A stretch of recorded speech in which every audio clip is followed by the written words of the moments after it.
For this session, I cordially invite Professor G. Hargopal, Professor Emeritus, University of Hyderabad. This session shall be chaired by Dr. Chandramati, Principal, Ananta Law College, and co-chaired by Srimati Padmaja, Senior Faculty, Sultan Ululu College of Law. He is our National Fellow at the Center for Economic and Social Studies, TIS Hyderabad. Earlier, he was a reader in the Department of Public Administration at Kakatiya University, Warangal. He was a visiting fellow at the department, students across departments. He is also visiting professor at NLSIU Bangalore, teaching students of Master's Program in Public Policy. His role was pivotal in setting up the Center for Human Rights at the University of Hyderabad and served as the editor of Indian Journal of Human Rights. He was a visiting professor to Delhi University, Indian Institute of Advanced Studies, Shimla, and North Cornell University in USA. He was a visiting professor at Uppsala University, Sweden. He participated in World Conference on Human Rights at Vienna on the invitation of United Nations. He was a delegate of National Rights Program at Montreal, Canada. Presently, he is the chairman of Kishore Bharati. He published several books in English and Telugu and research papers in national and international journals. He has been associated to Department of Law.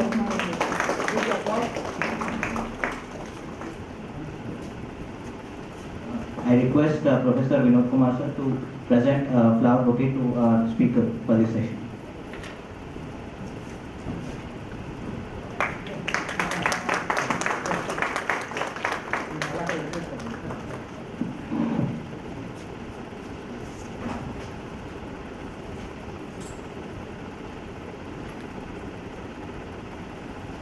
I request Hargopal sir to take over the session.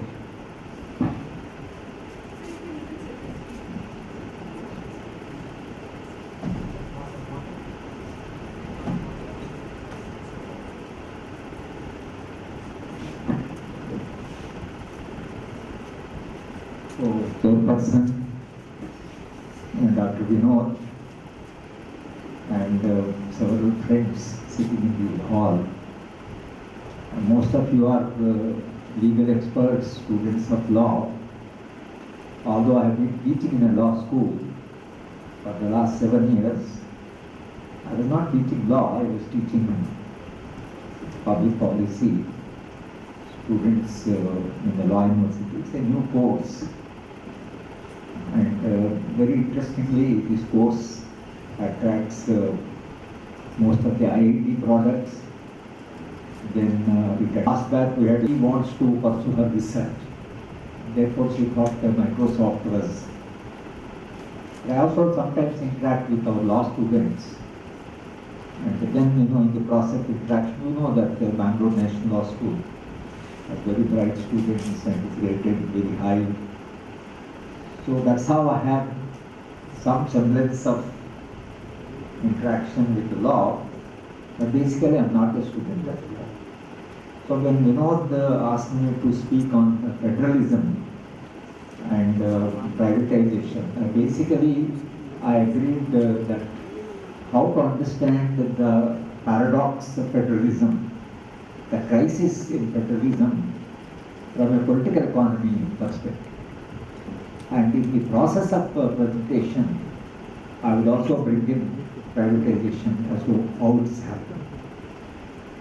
I have a hypothesis that if there was no partition at the time of independence, Indian constitution would have been very different. And I have a feeling that perhaps it would have been closer to American federalism. This is my hypothesis. This can be discussed, debated. But perhaps it would have been closer to American federalism because, as you know, that American states enjoy such a status, almost an autonomous status. They have their own constitutions, they have their own laws, In some of the American states, there is a capital punishment in some of the states. It's not there. They have a dual citizenship. They have a separate judiciary, completely state judiciary. It has nothing to do with the judiciary of federal court. So therefore, the state enjoys a considerable autonomy. From basically the American state deals with defense, external affairs, only perhaps some very critical things, but most of the things are left to the state governments. In the case of India, if there was no partition, given the diversity, pluralistic nature, multilingual, multi-religious, and multicultural, given the character, perhaps to be the chairman of the drafting committee, he thoroughly studied several. Not say himself as a student of law, he was a lawyer himself in that way. But then once there was a partition, and there were 560 princely states which were to be merged with India, and obviously, given that situation, that still we were not a nation state. One thing we must remember, that India as a nation state is born only 1950, 26 as a nation state. We existed as a cultural entity, but political systems, if you imagine that there were 560 princely states.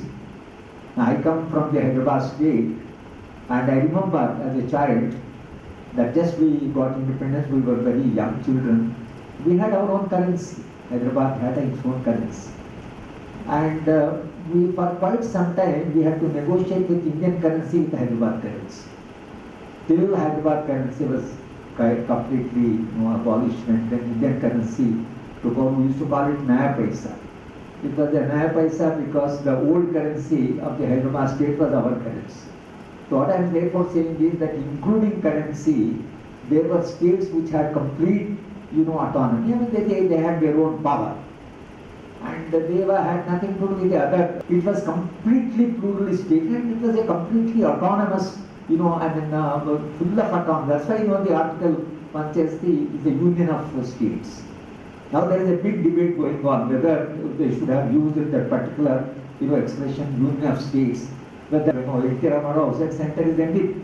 Where does center exist? Even the present Chief Minister of Telangana is saying, where is the center? After all, the center is the union of states. So state is primary, center is, is a result of the, union of states. Now, when we discuss on federalism, now once you say union of states, obviously states should be far more powerful, and the union, maybe like, American or Canadian, has to continuously deal with external affairs, defense, and, some of those things. But our Indian constitution does not resonate that, spirit, because one hand we had to negotiate with partition, and there was always a constraint. So it's a big book because he was with Sardar Patel, and of course, he writes how. That's why we had a privy parcel. For a long time, we have played the princess, and the Mysore Maharaja continues to be something like a Maharaja. And you will be amused to know that we went for a conference to Mysore University. Maharaja was a student of political science. He is a MA political science. And because he was a student of the department, and the department was holding the conference, he invited all of us for a dinner to his house. The professor started touching his feet. He was their student. But they were saying we are touching his feet as a Maharaja, not as our student. I mean, imagine in the contemporary times, somebody, the professor respecting it is Maharaja say, North India you must see that still, they treat their kings, I mean, that image.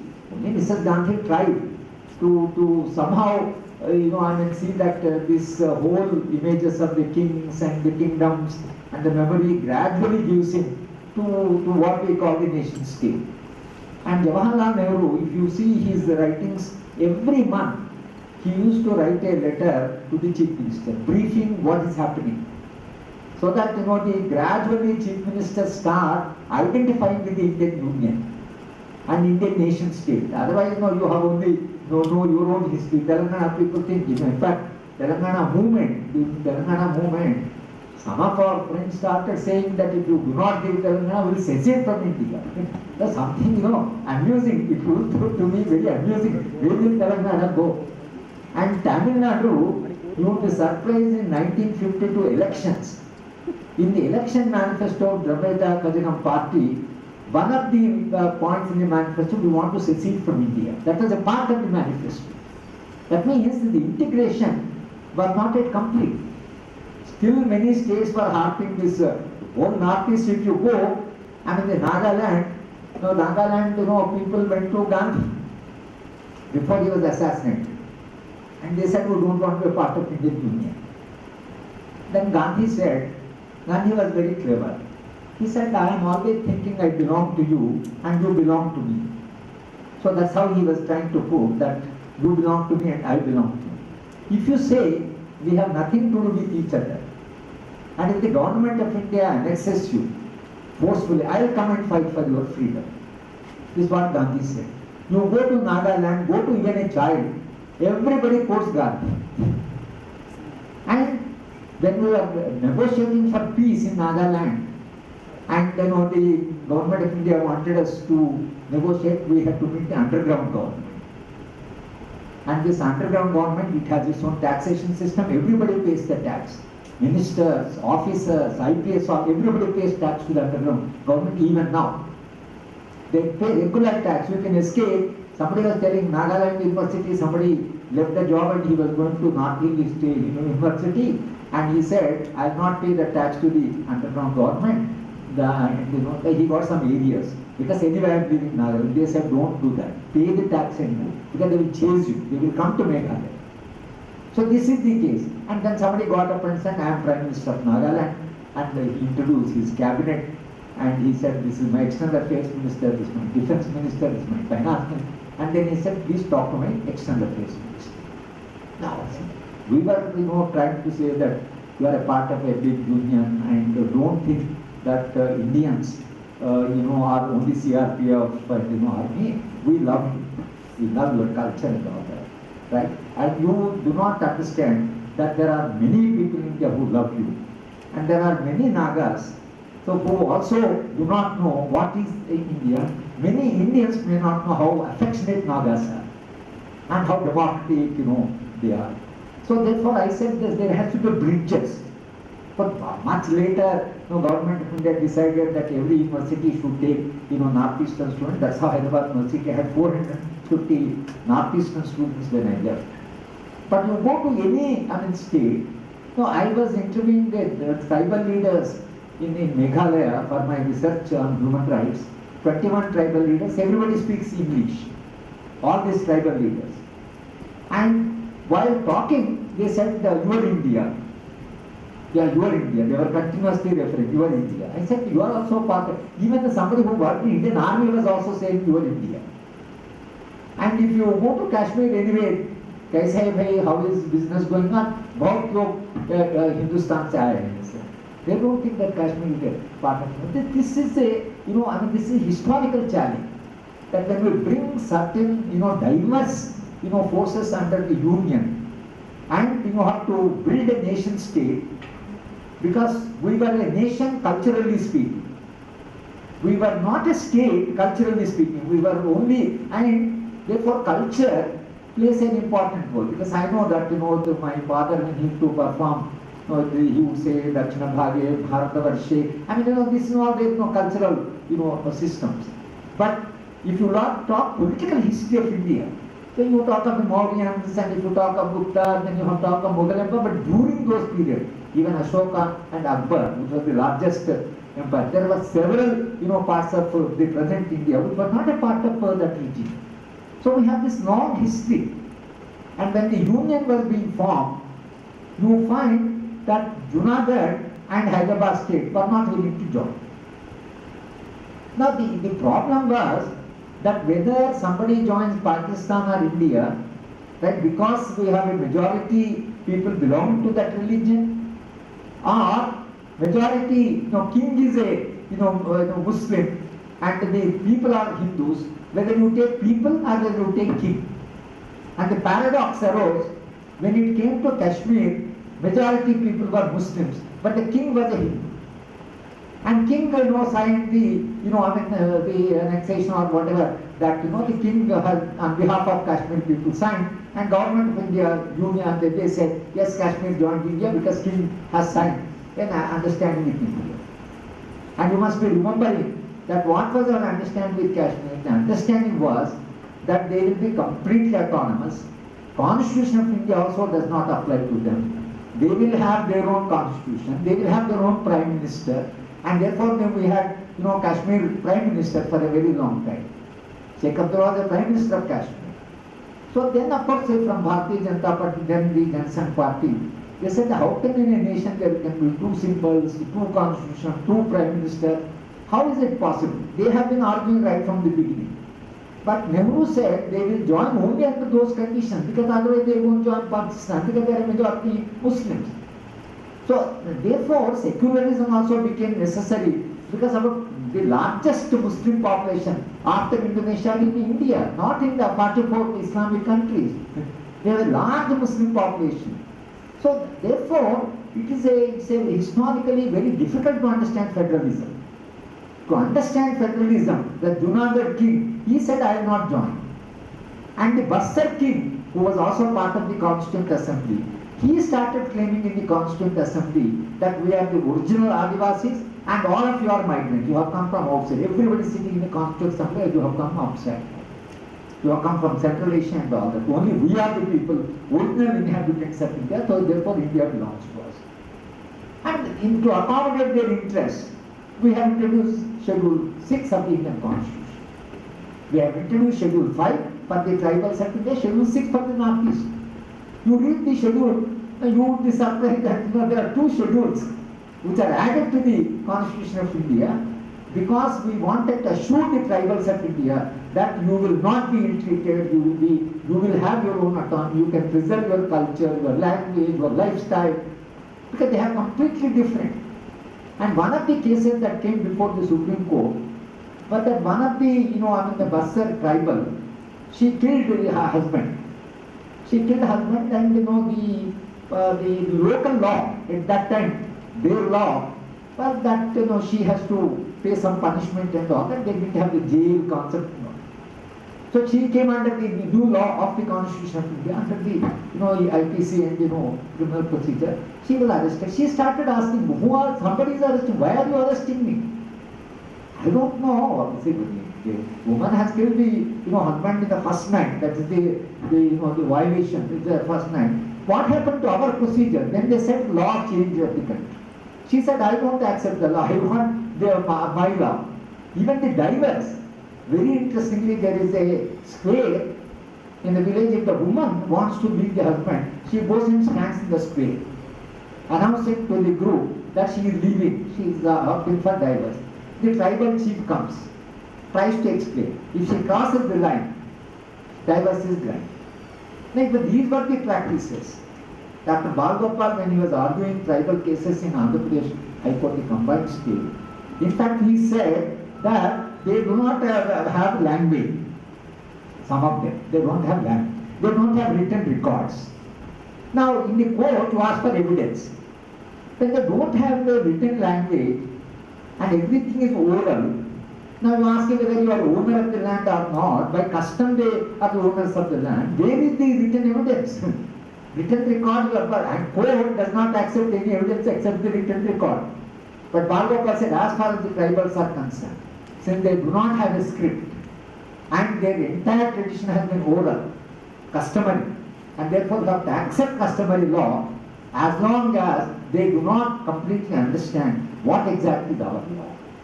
And unless you have ownership of the kind that we have in the other parts of India. So therefore, when you look at the entire process of the federalization of India, we have brought different elements. Thanks to Sardar Patel that he successfully persuaded them, coerced them, cajoled them. And in fact, if you read Menon's book, there are very amusing stories.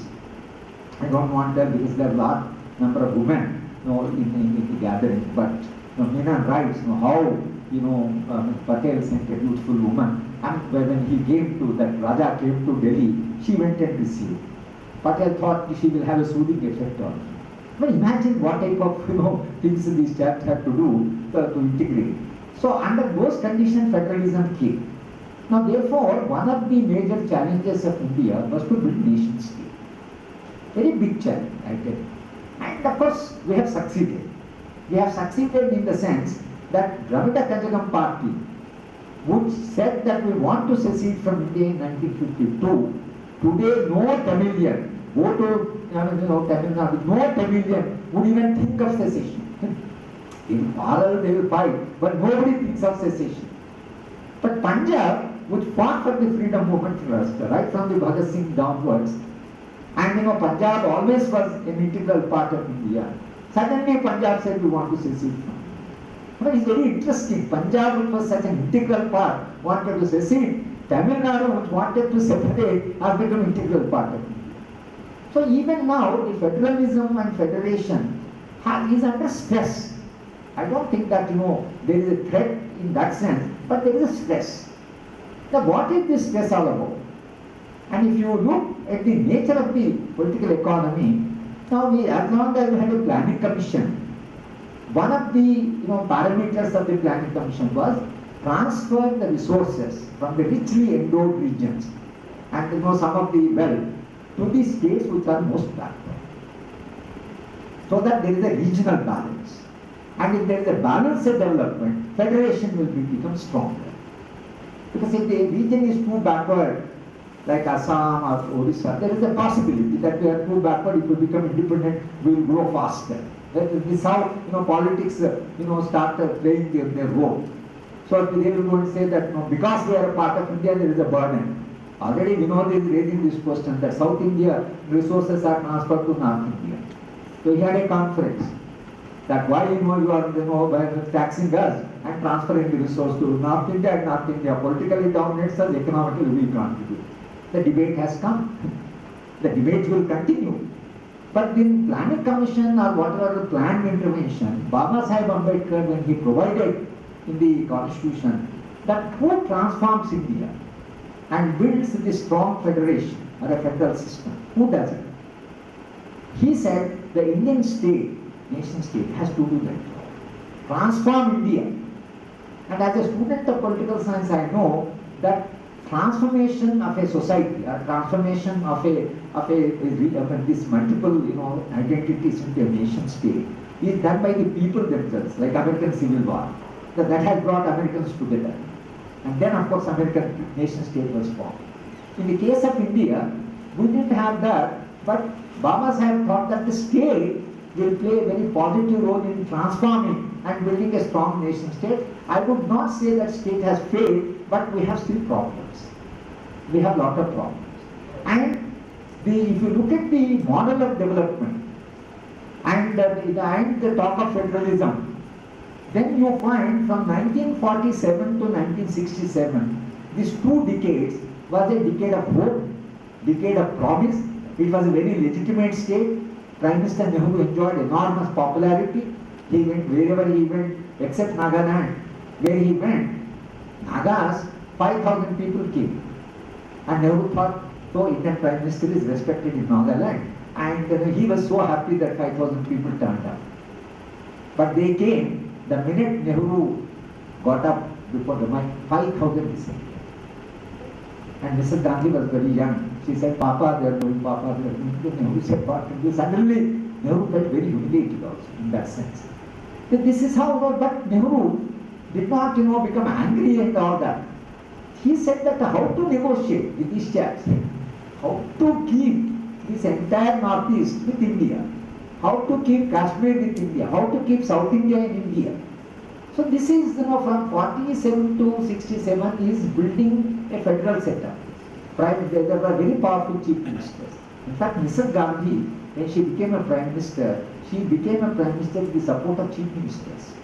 Kamraj Nadar, they played a very important role in mobilizing the support for Mrs. Gandhi.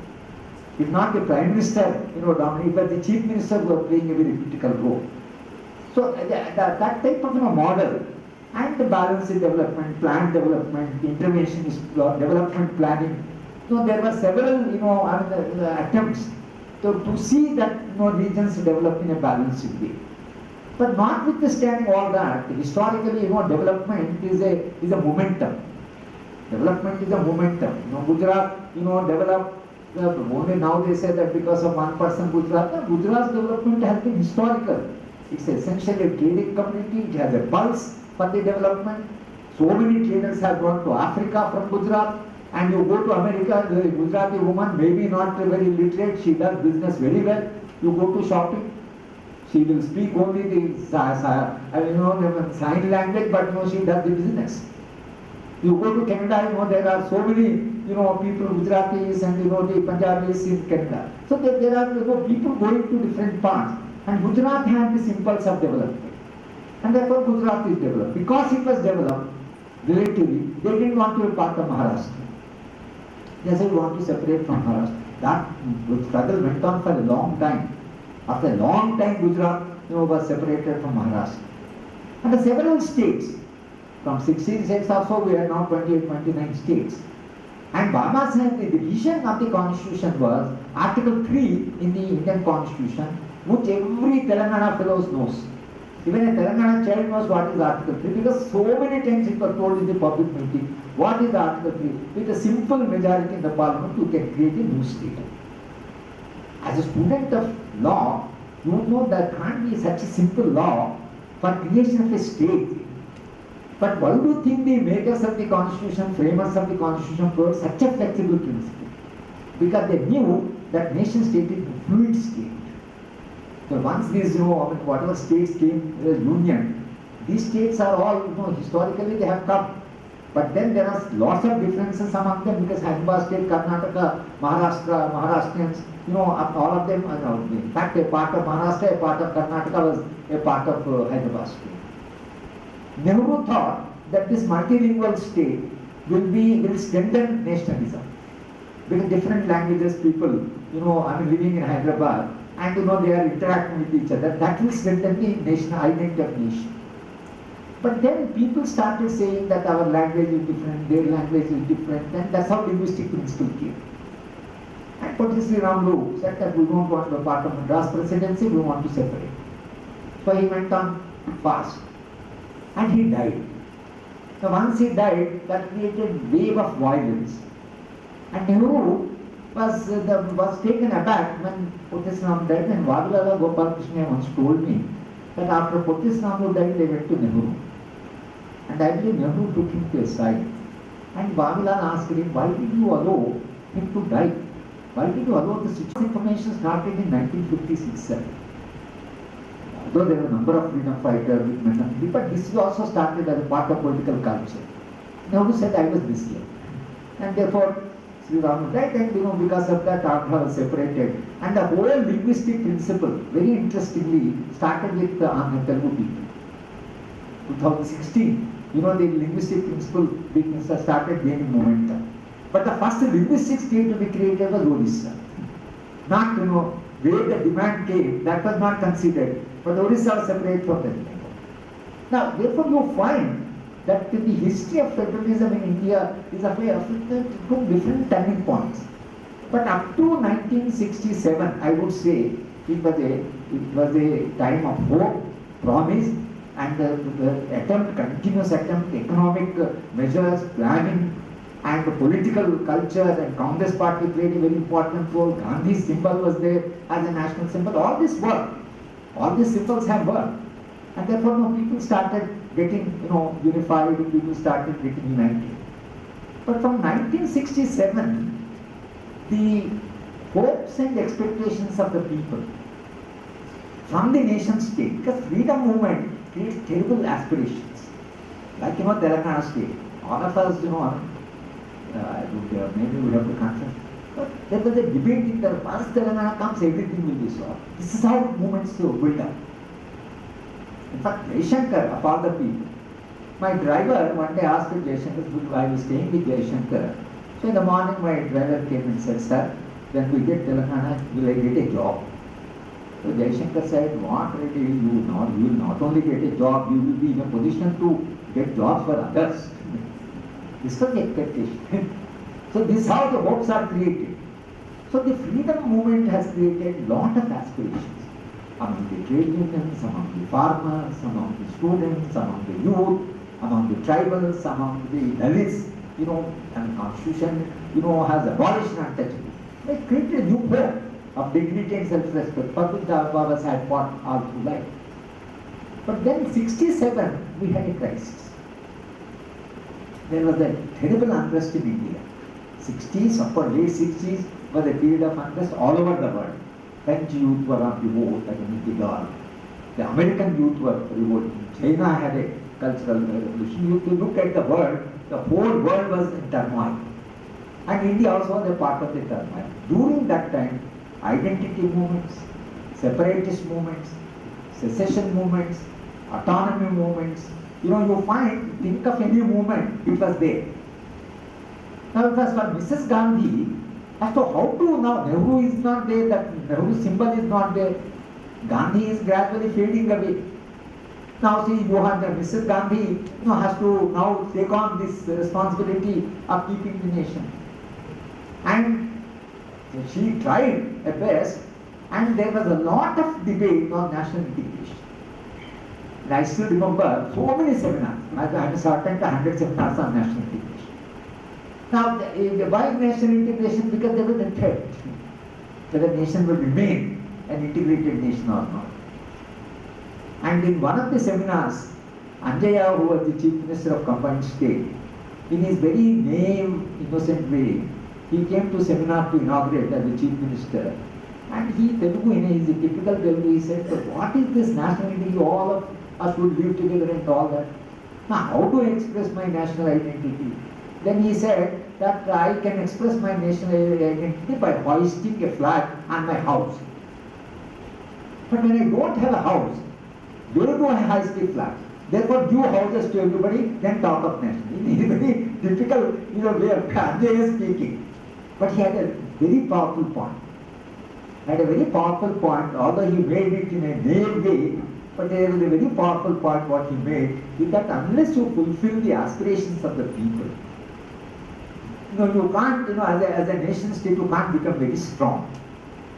But then the rate of growth, the economic rate of growth was 2.5%, the nation's wealth was not growing faster, aspirations were much higher.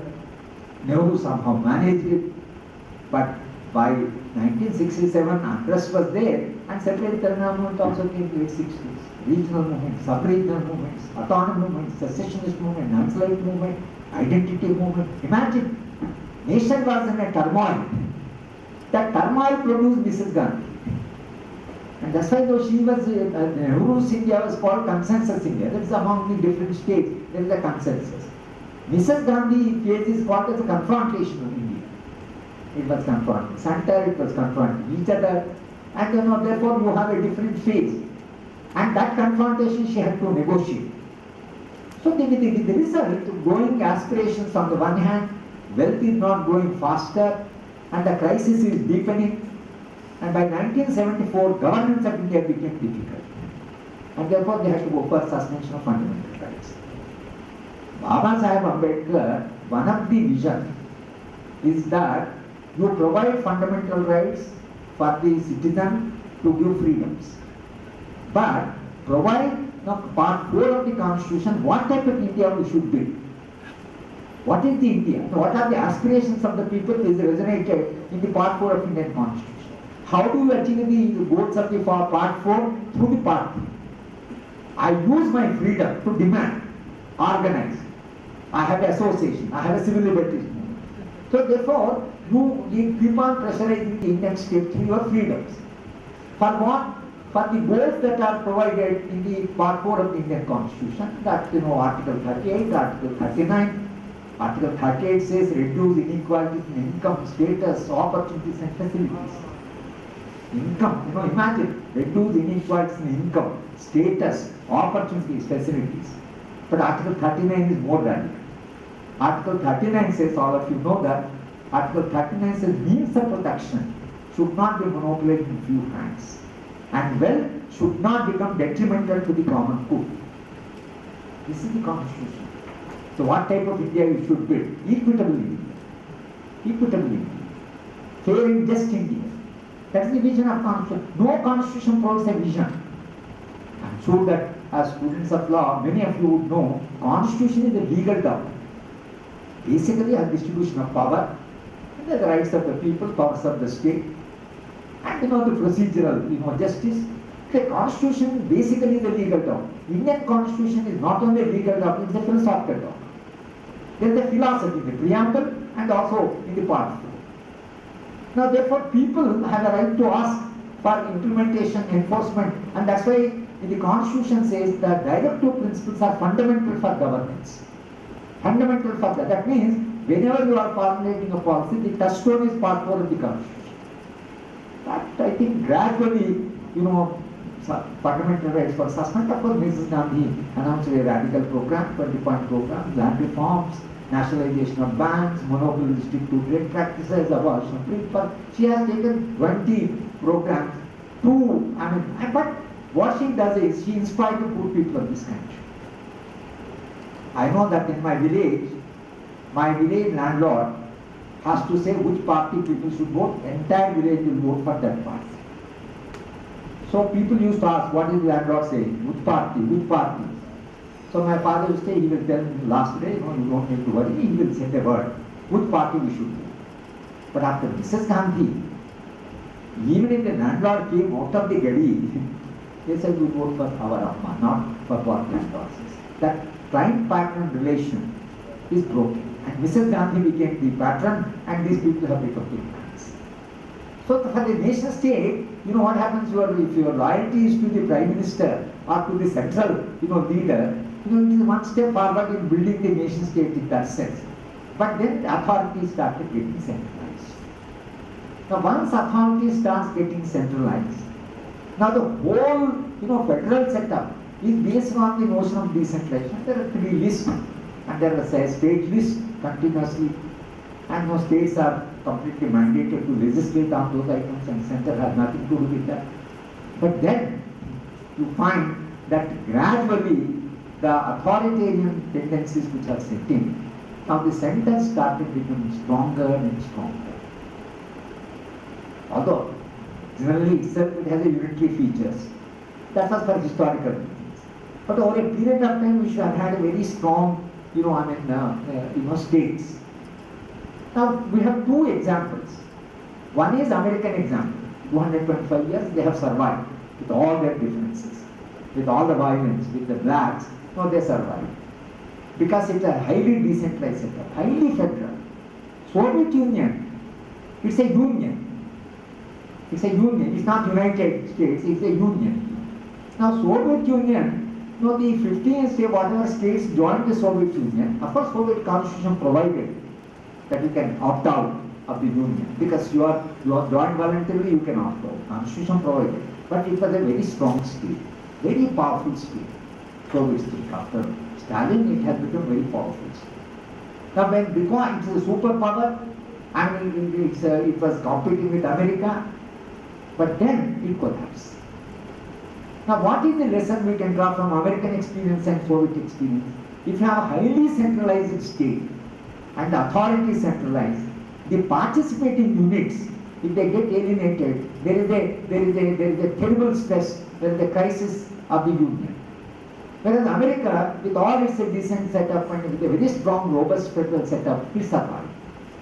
I think for India also the lesson should be that states' participation and their identification with the nation state has to be built by their continuous participation. But the way the political economy of this country developed, see this, we have drifted from the part 4 of the Indian Constitution.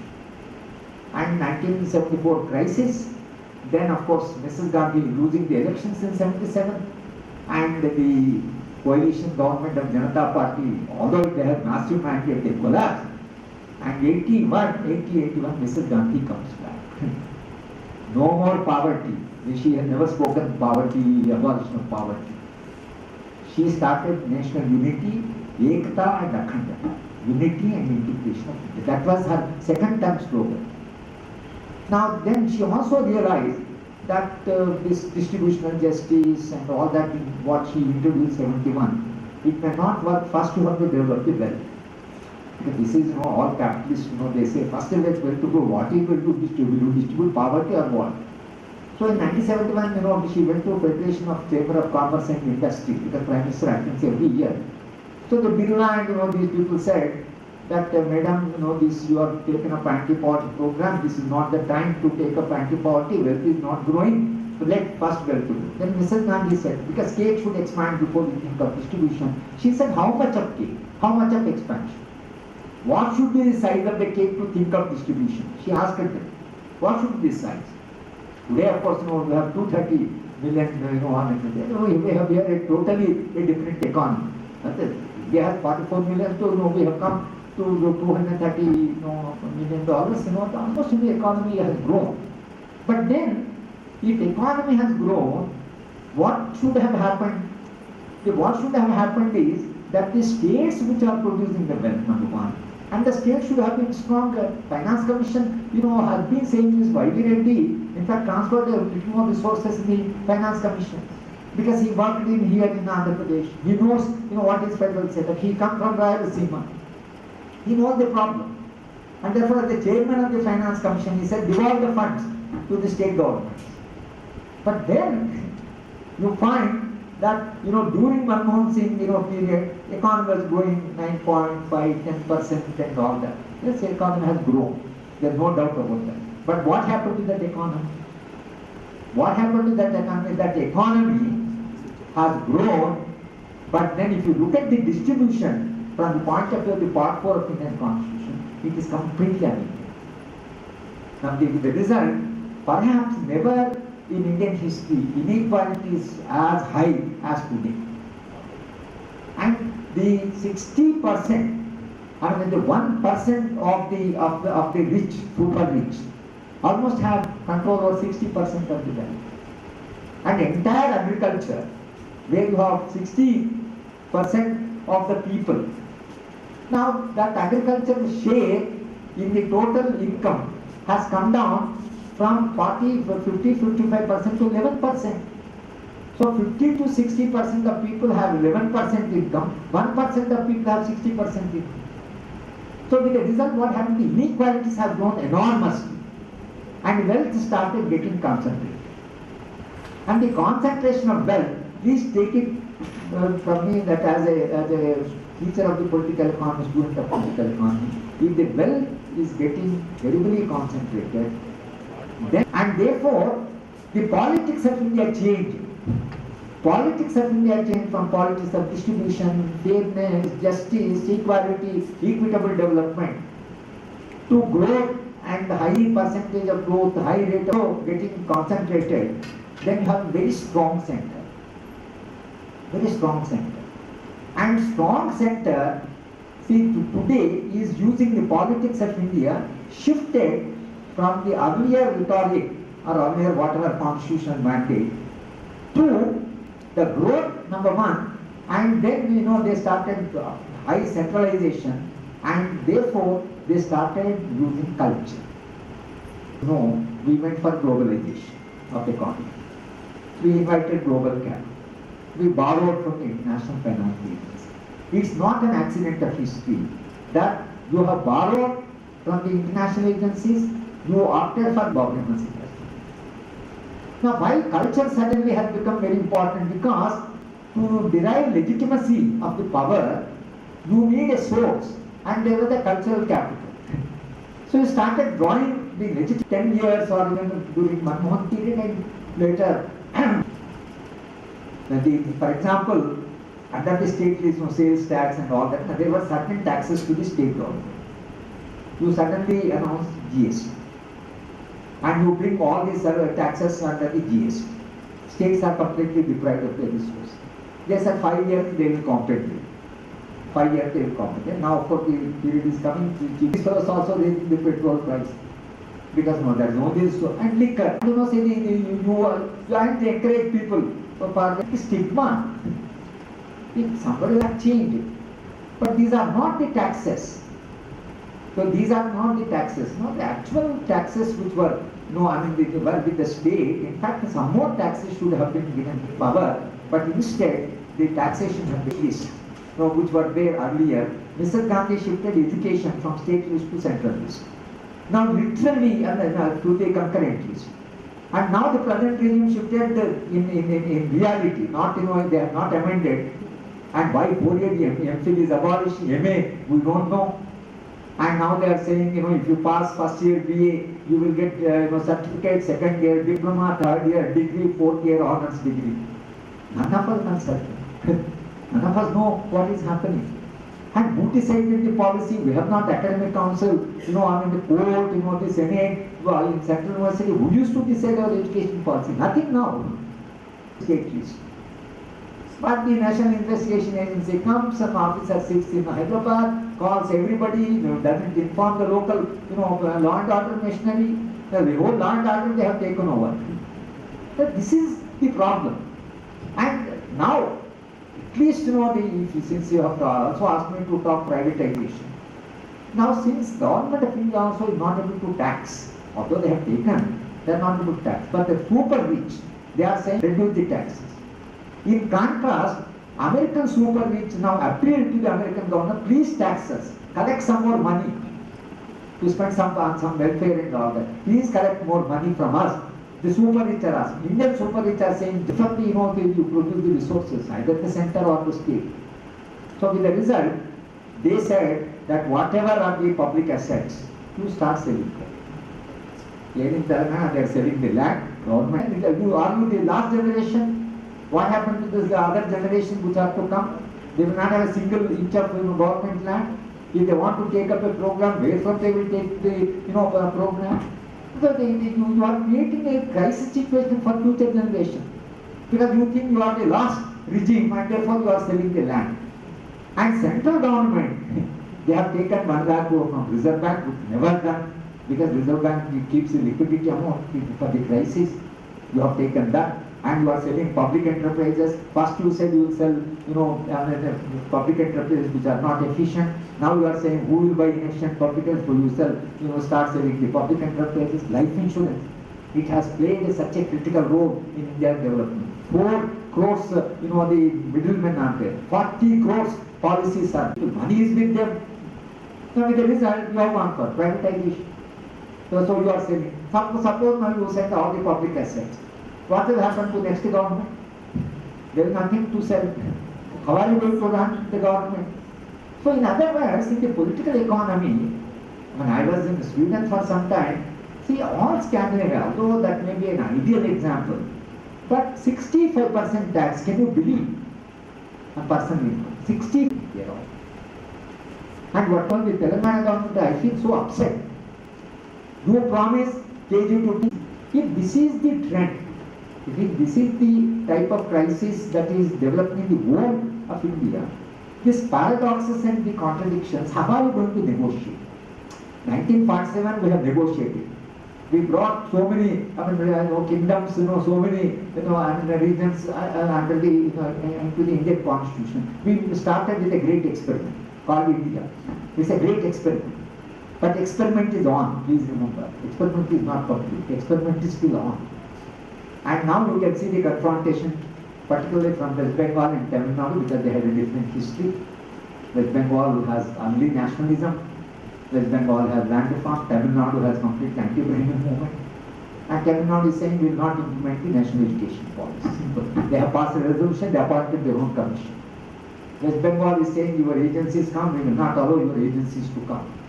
If this is the type of resistance come, what are we going to do? I think, this unfolding experience, as a student of political economy, worried that from this crisis, whether the federal concept and more strong powers to the state to handle law and order, to handle their own economic problems, to handle a situation like COVID. Then during COVID also, see, for example, when we have smallpox, central government bought the vaccine, gave to the state government. And they said, you please implement the program. Center had nothing to do with the vaccine, and it was free. Now when the COVID, it completely decentralized. Completely sent. They started, giving the instructions what to do, what not to do. State governments now they are saying, please, allow us, and the state governments are now everything is private. It is third dose. There is no government. Now our health minister is saying, Baba, you give us some freedom. If you say everything is privatized, we have to also give to the poor people. So allow some freedom. How to handle the COVID situation with this corona. Now this type of confrontation, which is building up. Now I feel that because it is a learning society, perhaps there is a hope that people will learn. And elections, popular verdicts keep on changing. And one very positive feature of Indian people is whenever somebody became autocratic, they have defeated elections. They have done it to Mrs. Gandhi. Nobody ever believed the power Mrs. Gandhi defeated. They defeated A.T. Ramarao, they defeated Jayalalitha, they were the autocratic behavior, they defeated. Nobody thought the NTR will lose the election. Nobody thought Jayalalitha will lose the elections. Very powerful chief ministers, very popular chief minister. But they lost. So I think ultimately the growing consciousness of the people, and particularly the trade union, this increasing privatization, already there is a resistance. And maybe from the popular consciousness, and of course when you go out of India, you become Indian so rabid. Any word on India, you feel like eating back. I'll just narrate one incident and stop. I live with 12 American families. So in one family, that hostess, right from the day I entered the house, I was to live for 5 days. She would be so critical of India, and she would talk such a, derogatory way about India and all that. And I thought, there is something wrong. She is my hostess, so I was a little polite. But the second day, I thought another 3 days I have to suffer this. So in the breakfast table, I said, Harriet, what do you think is the purpose of life of an American? Then suddenly she said, making money. I said, how can making money be the purpose of life? After all, we created money. Money had not created people. What we have created, how can it define the purpose of life? Then she said, Harry, she used to because my name was a little difficult for her. She said, Harry, what do you think is the purpose of life? Then I said, look, in my house at the present time, my 2 sisters are there, my 3 brothers are there, my cousin is there, and 2 brothers of my friend are with us, and we are taking care of all of them. We are not thinking of accumulation of bank balance and all that. Educating all these people, right? Going out of our self-interest, right? And this we are educating. As an Indian, I believe, going out of yourself and standing for larger concern, and helping the people, empowering, enabling the people. That is the purpose of life of an Indian. So she used to say, the first 3 days, she would say, no, Hari says making money is not the purpose of life. She went on telling everybody coming home, you know what Hari thinks? Making money is not the purpose. Then they used to say, what is the purpose? Then he says, going beyond self is the purpose. So what I am saying is, I am very critical of India, but once you go out, your nationalism, your national sentiment, everything comes. But in somewhere that is rooted, in us. And I think this growing consciousness that we are a nation, and I think somewhere India, which has got slightly derailed, hopefully will come back, and we will have a little robust public sector undertaking and infrastructure, health and education. Hopefully, they will start taking greater responsibility. After COVID, at least we should learn how to take care of health, and perhaps more opportunities for the younger people. I think in India, of the whole promise and opportunities, and a stronger state government dealing with the local problems. The center can't deal with every problem, from Nagaland to Kashmir to Kerala. It's not possible from Delhi. I keep on telling Delhi people, you can't handle India. It's such a big size. So it's very difficult. Now, if you once Mr. Shah said that Hindi, imagine what is happening. When time now we don't know Hindi. Which is this language? What is this language? Tamil Nadu already said nothing to him will not implement. See, it's a diverse India. So you can't centralize and take a policy decision and impose, because already people are conscious of their own freedoms. I think that create the situation which history created, hopefully will lead to at least a federal setup, not necessarily for us like an American federalism, but a federal setup, which is fairly, share the power, both the center and state. And public sector undertakings will come back to play a very important role in the economic development. And super rich of this country, like American super rich, will realize that they have to pay more taxes to manage this country, and maybe hopefully we'll have a much better India in the times to come. I don't want to leave you with a despair, I want to leave you with a hope. And thank you very much for this opportunity for giving me this.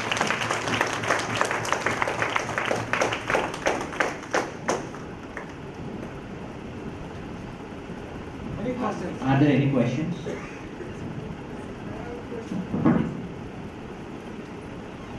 My question is that for the state government, as you have said just now, instead of selling liquor and land, what could be the income generating source in terms of collecting taxes that could create more revenue for the state government? See, as I said, state governments are tied. Prohibition is there, Gujarat complete prohibition is there. They are not running their states through liquor and all. But devolving more funds from this center, the state governments have to continuously confront the center. And Finance Commission must understand that state government has several responsibilities. And it's a government close to the people. So whenever there is unrest, it tells upon the state government, not the center. So therefore, I think the entire tax structure will have to be relooked at. And it is necessary that we have a backward stream. By abolishing planning commission, we have a NITI Aayog, which is completely neoliberal. It's all the Chicago school and all that. No, they don't understand what we have been discussing in the world. They don't understand. They say growth, enough of food, people don't have jobs, the unemployment, quality. I think somewhere the only alternative left, because since the state governments do not have the flexibility, the alternative left is keep on tax. That was the regressive tax. One should not have that type of taxation. But the super rich of this country have to pay because center should devolve the resources to the state government. If the constitutional mandate has to be carried. And Nawabs also left a lot of land. So therefore they have huge land. Apart from that, they are taking away the land from the Dalits. Taking the land from the poor people and still taking away our land. They are taking prime land from the Dalits. But Ankaran and Krishnan who prepared, because Dalits were selling their land to anybody. But some of the Dalits said that wife is sick or not is sick, they will buy your land. That's how the provision came. That was said all that. I think that that's not an economy. Selling the assets is not the way that an economy should be selling public assets, selling public enterprises, LIC, State Bank of India, taking money from the bank. You can do what in India. And so the people are watching that channel. And all these entire media is in their hands. The entire print media is worried. Nobody discusses. So in the process, what's happening, the central government, whatever they feel like doing. But then it can't run for long. That's what I'm saying. What happened in Sri Lanka will happen to us if you go, the same way. Complete. All of us were suffering. They were making the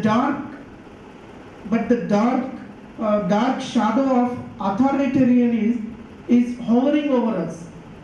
And simply these politicians are taking the nation into the Indian Ocean by the privatization of government sectors, public sectors. So how is it going to impact on the future generations of this country?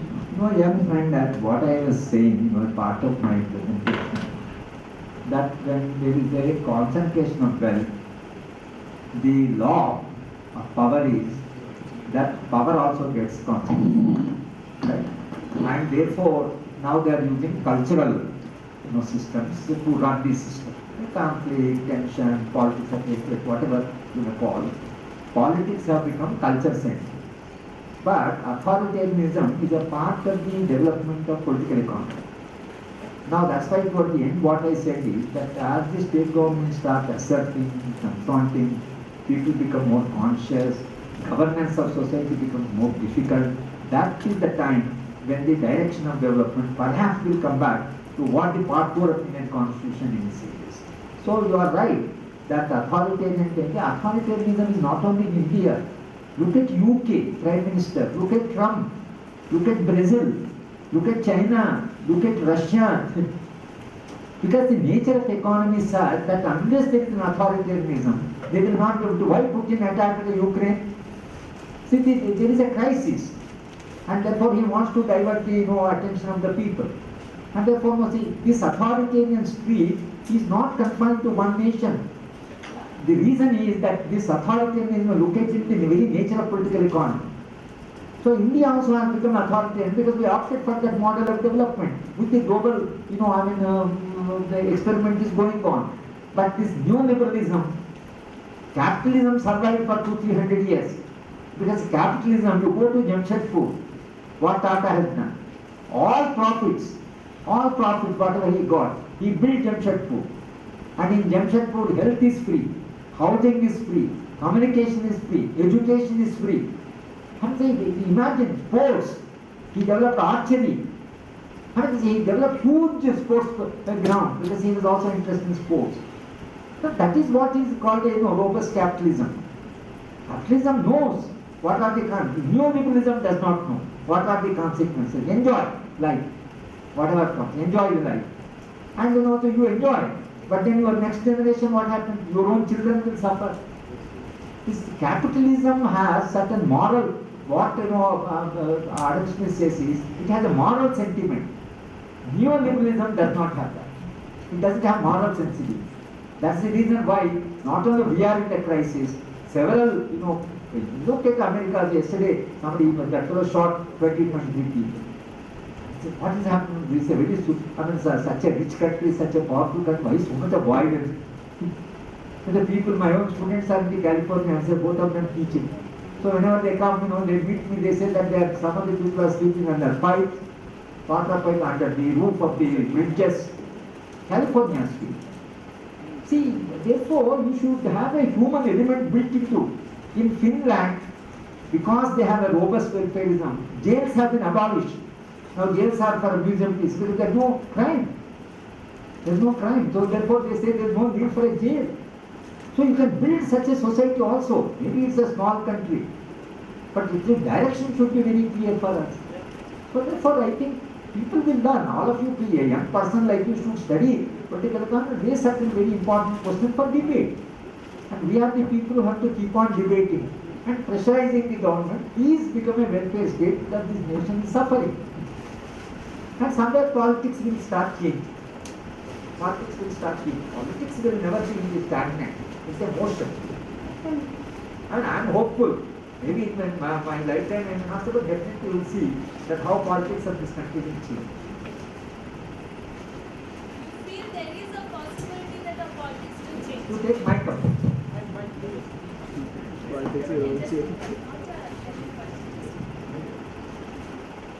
So you feel there is a possibility that the politics of our country change, because just now you said that media is there in their pockets, judiciary system is there in their pockets. They always use communalism to win their vote banks and everything, and the kind of thing going on in Karnataka and many other parts of the country. So where it is leading our nation, and do you really think there's a possibility that they can change the politics in coming centuries? So what happened, Namas, for example, if you look at Europe, the European middle classes, like us, our counterparts, played a very creative role in building, and capitalism wanted that type of enlightened citizen, and therefore they have built very powerful institutions. The whole rule of law, constitutional governance, constitutional, all of them have come mostly from the Europe, because capitalism also needed that. In our case, what happened, unfortunately, when we were moving on the capitalist path, we got into neoliberalism. And the difference between neoliberalism and liberalism is, liberalism talks of self-interest, neoliberalism talks of selfishness. And neoliberalism is producing books in defense of selfishness. And you will be amused to know that what they are arguing is, only selfish human being is a complete human being. Compassionate, concerned human being is incomplete human being, inadequate, weak human being. Only weak fellows say, Papichara, Ayyo, Papman. They say that strong human being who lives for himself or herself will never bother about it. That is the human being we want. This is what they are writing books. So the entire value premise shifted from a enlightened self-interest to self-centered, selfishness. That's why, judiciary, force, successive Supreme Court Chief Justices. How do you explain one thing? No, retire and you become a Rajya Sabha member. You retire, you become a governor. What is this? Look at Justice Venkatachalaya, that old generation people, small, very humble, very moderate. So they in a small place. He doesn't have any paraphernalia, but used with a lot of dignity. These fellows have lost their dignity. And Gogai, when he was accepting Rajya Sabha, people walked out. When he became member of Rajya, people walked out in the Rajya Sabha. So what type of humiliation you are willing to suffer? And why? You are a Chief Justice, you are a place in the history of India, and do it in a dignified way, but the character of middle class, the quality of the middle class, there I think we are facing a tragic situation. Hello.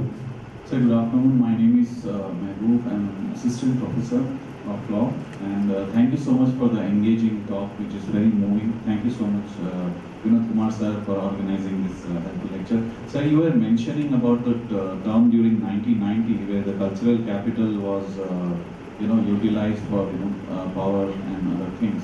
So we have seen the last 30 years that continuously there is a story being told about a threat coming up, and communal polarization has increased a lot. So people are getting into the minority institutions and imposing their beliefs. They are performing some rituals. Continuously we are seeing communal polarization. So what do you see in the future with this increasing polarization? Would we have peace? Is there a chance that we'll have more communal conflicts? Will this influence our economics, our nation, our federation? How do you look at it? Thank you so much. No, see, the problem is, as I said, so what they have done is, cultural vulnerability was there in the society. It was there. Unknowingly or knowingly, there was a vulnerability. And cultural capital, the religious beliefs and all that, they were always there. But the religious belief, for my father, for example, he was very religious. But we have 1/5 the Muslim population here. My father used to love Muslims. His religion never came in his way to love the Muslim. Right?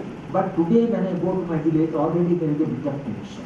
I keep on telling my villagers, why let the whole world quarrel, let our village remain harmonious. No, I keep on telling them.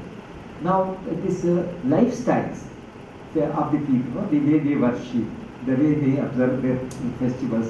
Muharram, for example, we never knew it was a Muslim festival. We never knew. We used to go and jump in the Muharram. And we used to buy lots of sweets. And my mother used to prepare sweets on Muharram day. Although Muharram is a morning, we didn't know that. We thought it was one of the festivals. From that, the situation has come where because of my unemployment, because of my poverty, because of my depression, because of my COVID problem, I have anger. What politics have done is converted that anger into hatred. So one of my colleagues, Hyderabad, forget about the ordinary man. He was telling he was working in Nagarjuna University and one community harassment. He said, he says, they have harassment.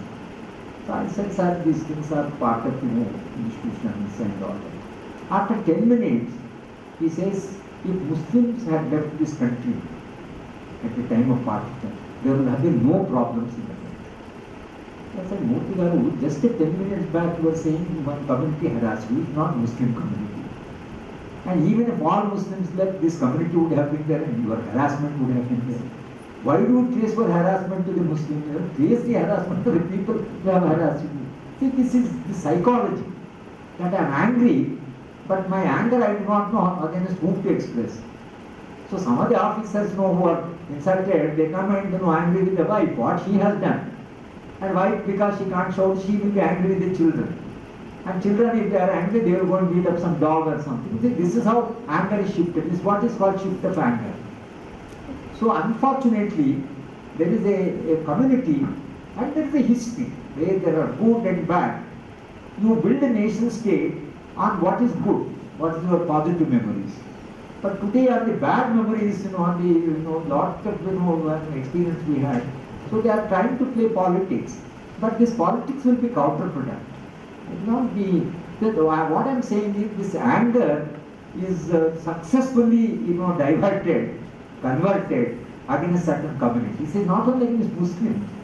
If you look at the, some of the mails I get, against Dalits, enormous violence against Dalits. The way, the tribals are treated. So they is not that against one, but Muslim have become a major, even against Christian, but there is an international pressure. So therefore suddenly, Europe is there and all that, they are a little hesitant. But otherwise their belief is that the Hindu alone belongs to this nation, the rest of them have come outside. Tribals are saying even you people have come outside. That's why in the history, Aryans, coming to India, that Romela and all that, now they want to rewrite the Aryans are original inhabitants of this country, because that's the only way you can say I have a claim to this country. Otherwise they are saying that you also have come from outside, historically. So this will go on, but we have to put up with a very sad situation, very bad situation, I can understand. Thank you. I think we have to have to go for some other meeting.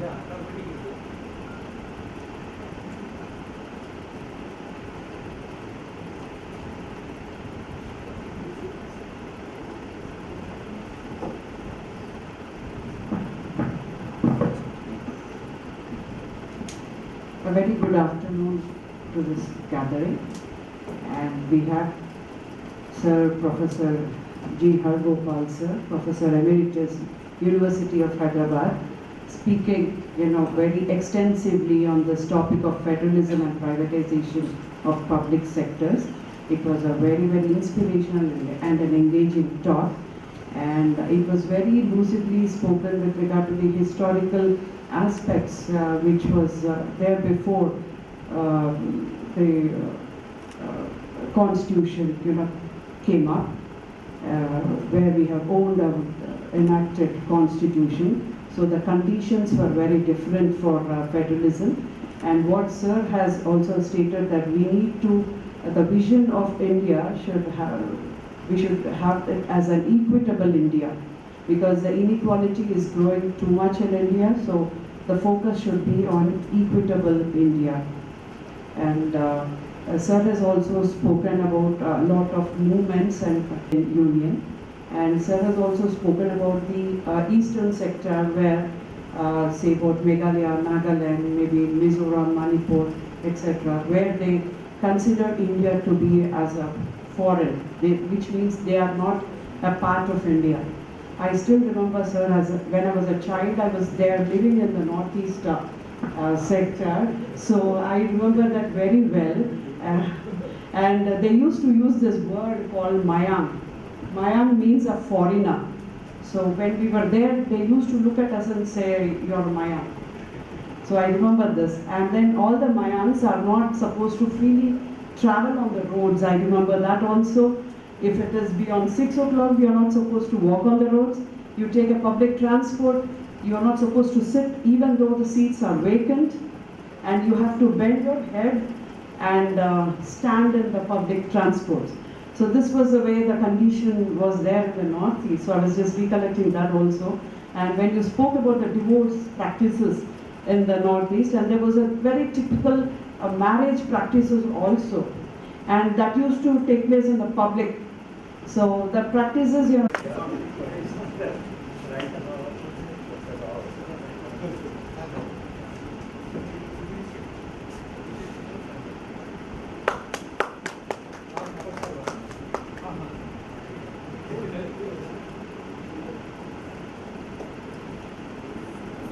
Thank you, sir. To invite all the guests to the dais. I am Dr. M.S. Srinivas, Principal, Mahatma Gandhi Law College, Hyderabad.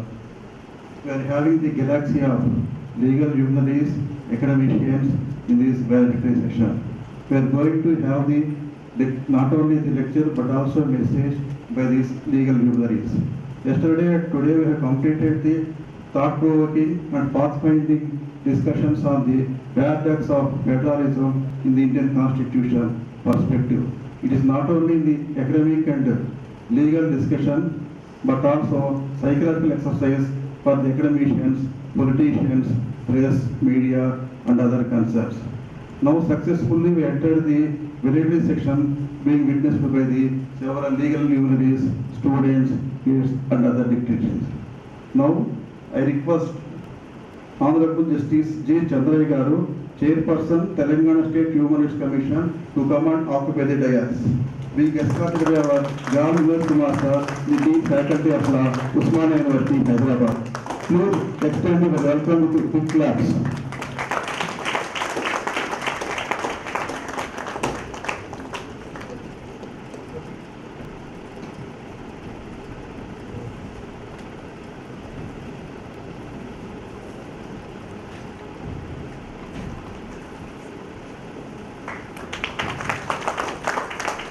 Thank you, sir.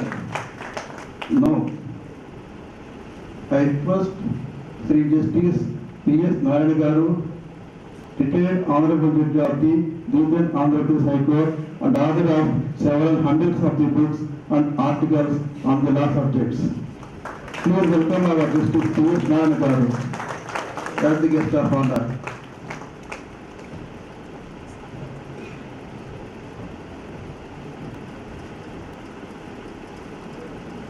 Bouquet presentation to Sri Justice Narayana Garu by Venkateswara sir, head of the Department, Usmania University, Hyderabad.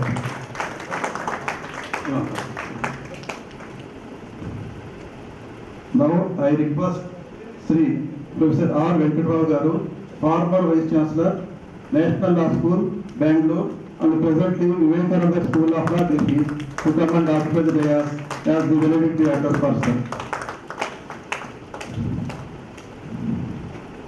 Bouquet presentation to Venkatrao sir by Ramprasad sir, Universal Director, Usmania University, Hyderabad.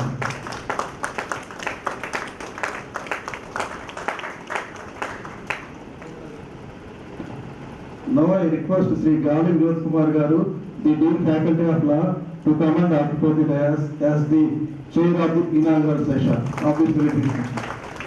I request Srimati Vivekananda Madam to come and present the bouquet to our Dean sir.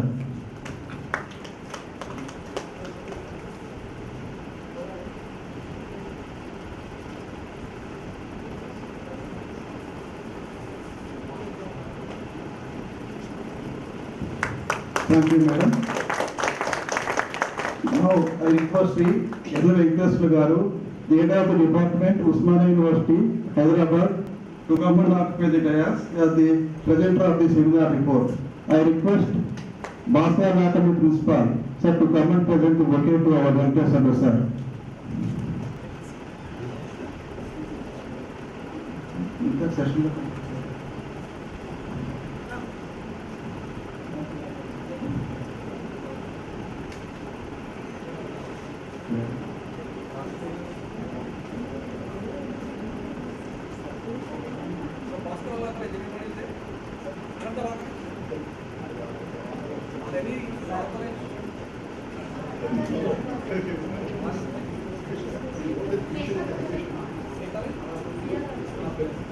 I request Vani Madam Garu, PR Allah College, to present the bouquet to our Venkateswara sir.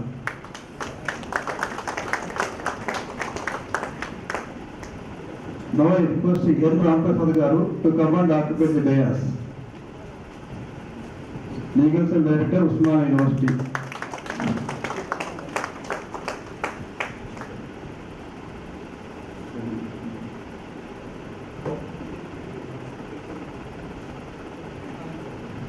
Presentation of bouquet to Ramprasad sir by Srinidhi Madam.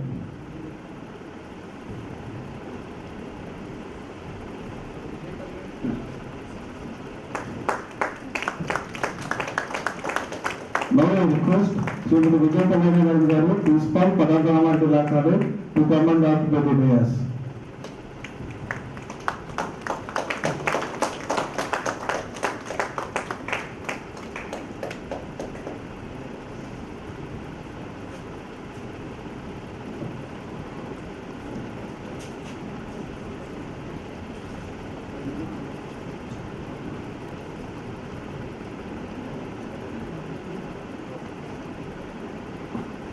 I request Neha Agarwal madam to present bouquet to Vijay Kalyani madam.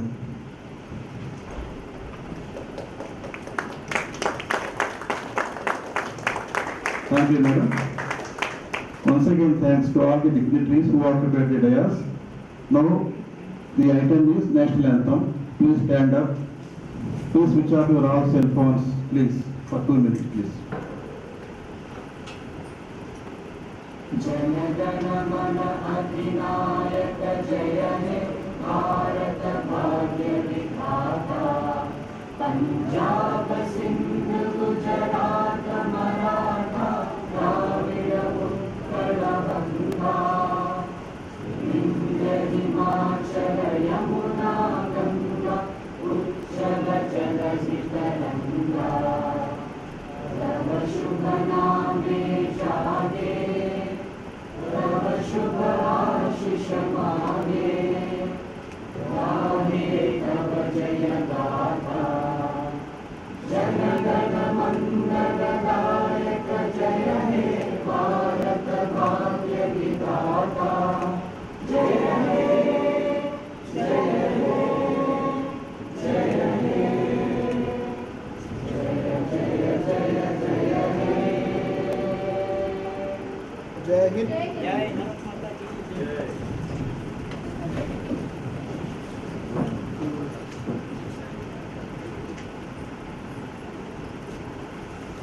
Now I request the Professor Galinnath Kumar Garu, the Dean Faculty of Law, Usman University, Hyderabad, to take in charge of these proceedings. Thank you all and all. Thank you.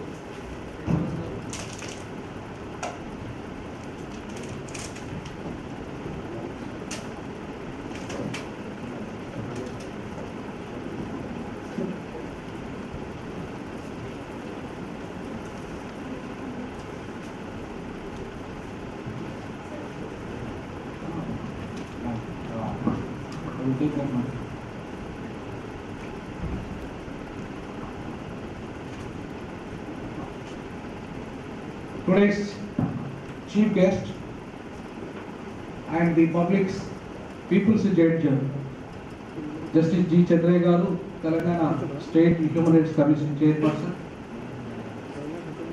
I welcome sir out of your busy schedule. You have accepted our request to attend as a chief guest on the historical occasion of the 131st Dr. B. R. Ambedkar's birthday program, today national seminar on the paradox of federalism, a threat to the nation. I also invite Justice P.S. Narayana Garu, former judge of API Court, member Mahadayi Water Disputes Tribunal. Out of his busy schedule, he also accepted our request. I thank on behalf of the Department of Law and also all the participants from the affiliated law colleges, scholars and the students of the various law colleges.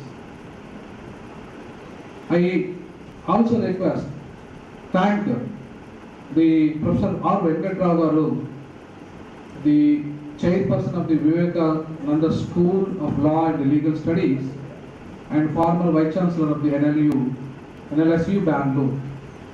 He is out of his busy schedule. He is also accepted our request, being an eminent professor of the law. I thank the army of the college, Department of Law and the organizers, sir. Thank you so much for coming over here, sir. I also thank our beloved head of the department, Dr. Venkateshwar Garu, Vijay Kalyani, Principal, Pyara Law College, Mr. Srinivas, Principal, Mahatma Gandhi Law College, and our beloved friend, Dr. Ram Prasad, Legal Cell Director, the friends. At the outset, I also thank all the participants. You have enjoyed a lot and enriched some knowledge. The paradox of the federalism, how the crisis in between the central and the state because of the political economy, the political structure, the political relations, and also legislative relations, executive relations, judicial relations, and the citizens' rights, and various the cultural division, the social division, economical division, so on, so many issues were debated and discussed. thoroughly by the experts. Like, since the first day onwards, inaugural session onwards, the Professor K. Nageshwar, the excellent presentation made by the Professor Nageshwar, I thank him on behalf of our program. And also Professor K. Keshav, out of his busy schedule, he has given excellent presentation as a member of the Rajya Sabha and the parliamentary party of the TRS. I also thank the Professor Sani, he has given keynote speaker, and us from, he is a Vice Chancellor from the NLU Kochi. I also thank Professor Limbadri, the chairperson of the Telangana State Human Rights Commission, who all participated in the inaugural session. And in the plenary session, Nitin Mishra, my beloved friend, senior advocate, has given an excellent lecture on the legislative, on the judicial perspectives of the federalism. And Professor I. Tirumali is also touched the various important aspects of the constitution and the social justice perspectives. The constitution not as a legal document, it is a philosophical revolutionary document and also historical document. Just now Professor Hargopal sir had made an extensive lecture and historical lecture on the privatization of the public sector and the political economy of the state, the nation-state relations, so on, so issues. So there is a tremendous response because we have taken the questions from the students, scholars also. There is we conducted this program blended model, online and offline. Even we have taken questions from the online also. So many students are participated through online because we are not permitted students to attend here. Only the teachers and scholars are present here. So very little bit students are presented here from Mahatma Gandhi, maybe law colleges. The other law colleges students are online. They attended online. So we are permitted only the student for online, but even some of the very little students are attended. But most of the teachers and the scholars are participated from the Department of Law and all the private colleges. I thank all the principals of the private law colleges, all the principals. Thank you for your kind cooperation. And also, I thank all the teachers, your management also, your private college management also. I thank all the management because who are very well cooperated and sponsored this program, for today's program. And I also thank the scholars and the students who are very much interested and participated and debated and discussed with the speakers, panel speakers. So I hope definitely this is a very enlightened program on the constitution and the socio-political, economical and legal, cultural and other aspects we discussed and debated. So just only celebrating Dr. Ambedkar birthday is not sufficient for me. On this occasion, we must give some message. What Ambedkar wanted, what is happening. What Ambedkar wanted from the constitution, what is happening in the present scenario by the state politics and the central politics and the state politics.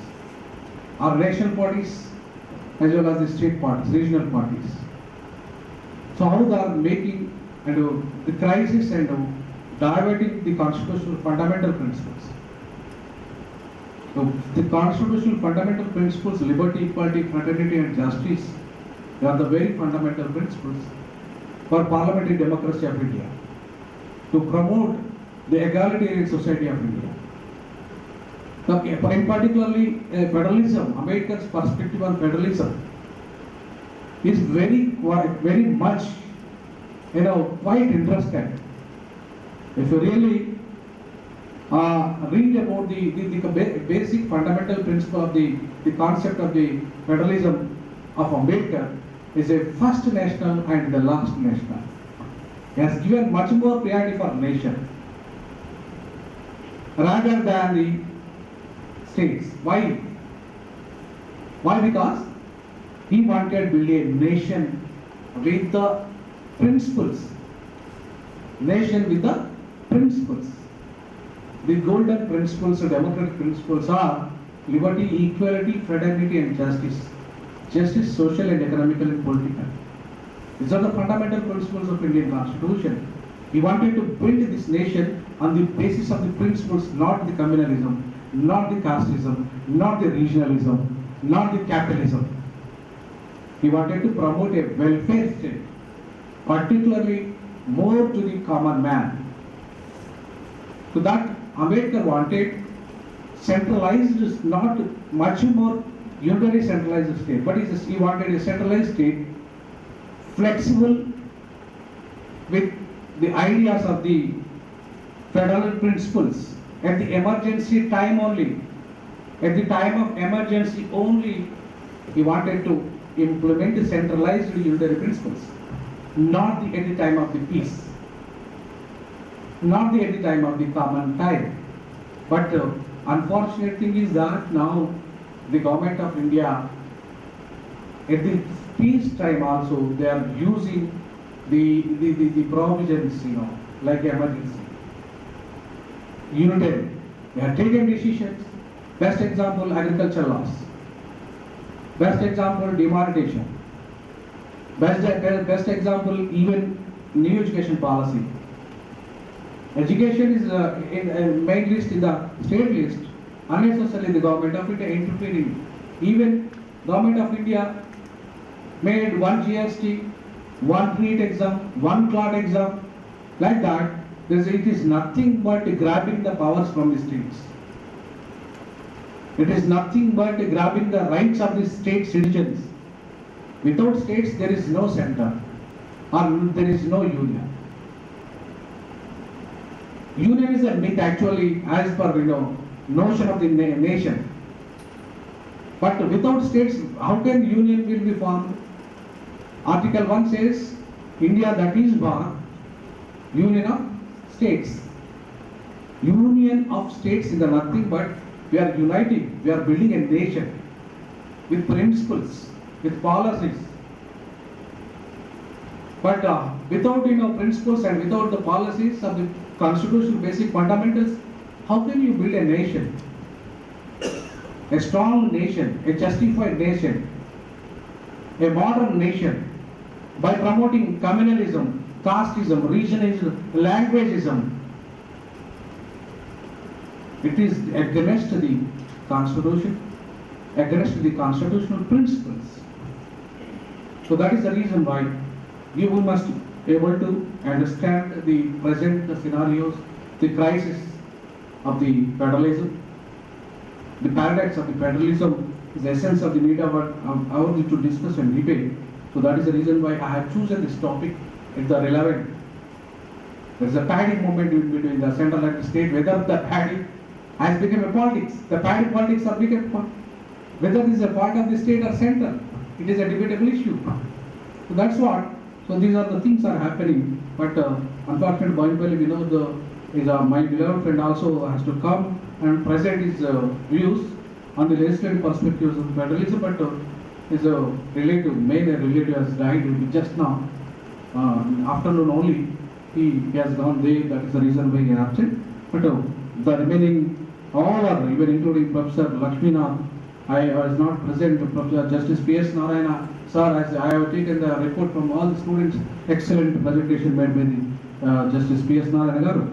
So I thank all the participants, the speakers. Much more I thank my friends of the head of the department, Ram Prasad and all. Particularly I thank the main organizers, Nishit and Srinidhi and Neha. Big claps for them, please. So without them, seminar could not be completed success. So that is the reason why my special thanks to these guys. Thank you so much, Nishit and Neha and Srini. So thank you very much. Now I request our beloved friend, head of the department, please present the report, today's report.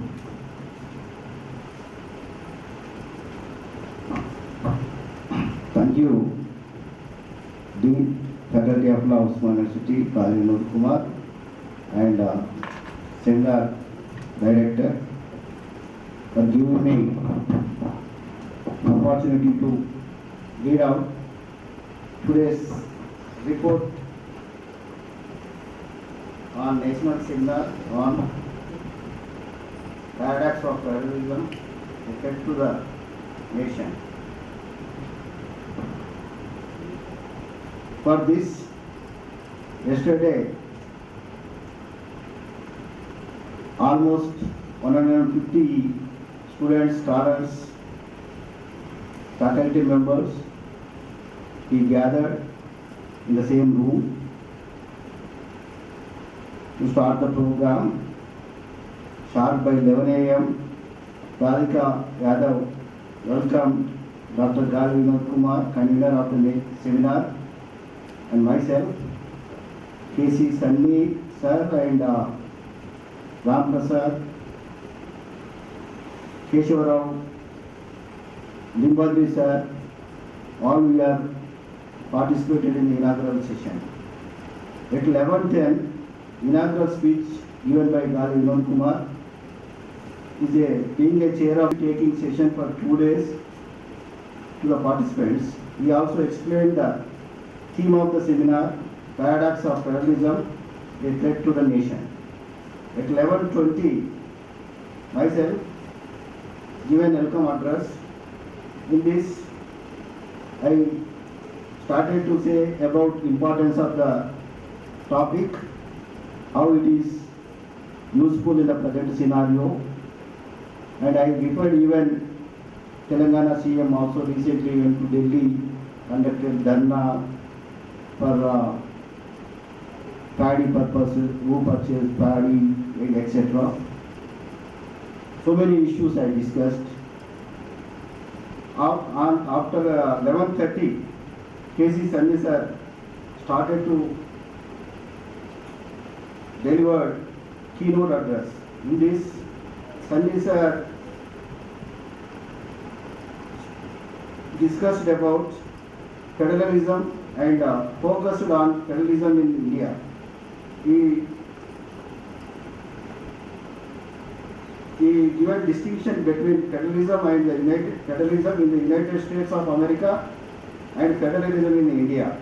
He observed that the United States is a multicultural society where a melting pot of cultures are there, whereas in India cultural pluralism is present, where different cultures are coexisted independently without compromising the distinctiveness of each. He explained the situation of India and he started to give distinctions between United States and what are the problems are facing in India and United States. 11:50, Professor K. Nageshwar, Professor of Journalism of Usmania University, former MLC, he delivered an excellent speech where he spoke about the current conditions of federalism in India. He criticized various policies of the central government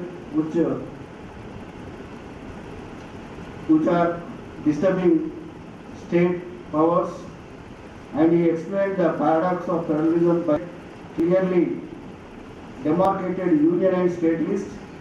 He commented on acts of the central government which could be implemented to be catered to the federalism in India. He listed various instances and examples of the same. He also criticized the imposition of Hindi on South Indian states and states that fostering national unity is the duty of the states. He concluded his speech by urging the participants to anti-federal nature of the government. Guest of honor for the seminar, that session, Professor Limbadri sir said, he spoke about national education policy, problems and perspectives, what are the issues are there in the national education policy, how it is useful to the state governments, why center is imposing these kind of rules against the state governments and etc. He spoke. Chief guest of the session, K. Keshavarao sir, MP, Rajya Sabha TRS party, floor leader in the Rajya Sabha. He started to deliver an informative speech where he started his practical experiences from the parliament. He emphasized on the idea of federalism being a thought process and an attitude and not more active decentralization of government.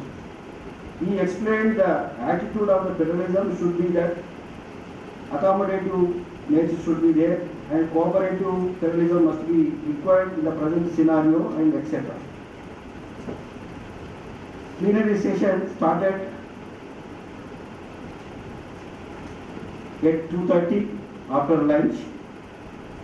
Nitin Mishram, Advocate Supreme Court of India, started to say about judicial perspective of federalism.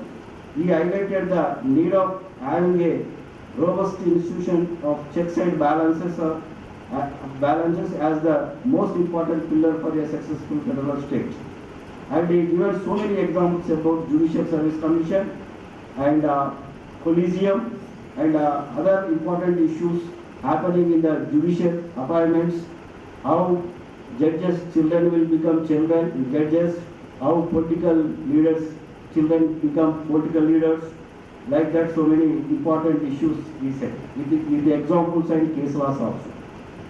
Thirumalli, session 2, he given historical perspective of the federalism because he was a history teacher at Venkateshwara Law College, Delhi. That is he retired recently, and that is the reason he focused on historical perspective of federalism and the role of constitution and etc. He spread about Gandhian thoughts, how Mahatma Gandhi acted at the time of freedom movement, what is the role of Ambedkar at the time of constitution writings and etc. After that, yesterday we closed the session. Today, second day, we started sharp at 11 a.m. Justice P.S. Narayana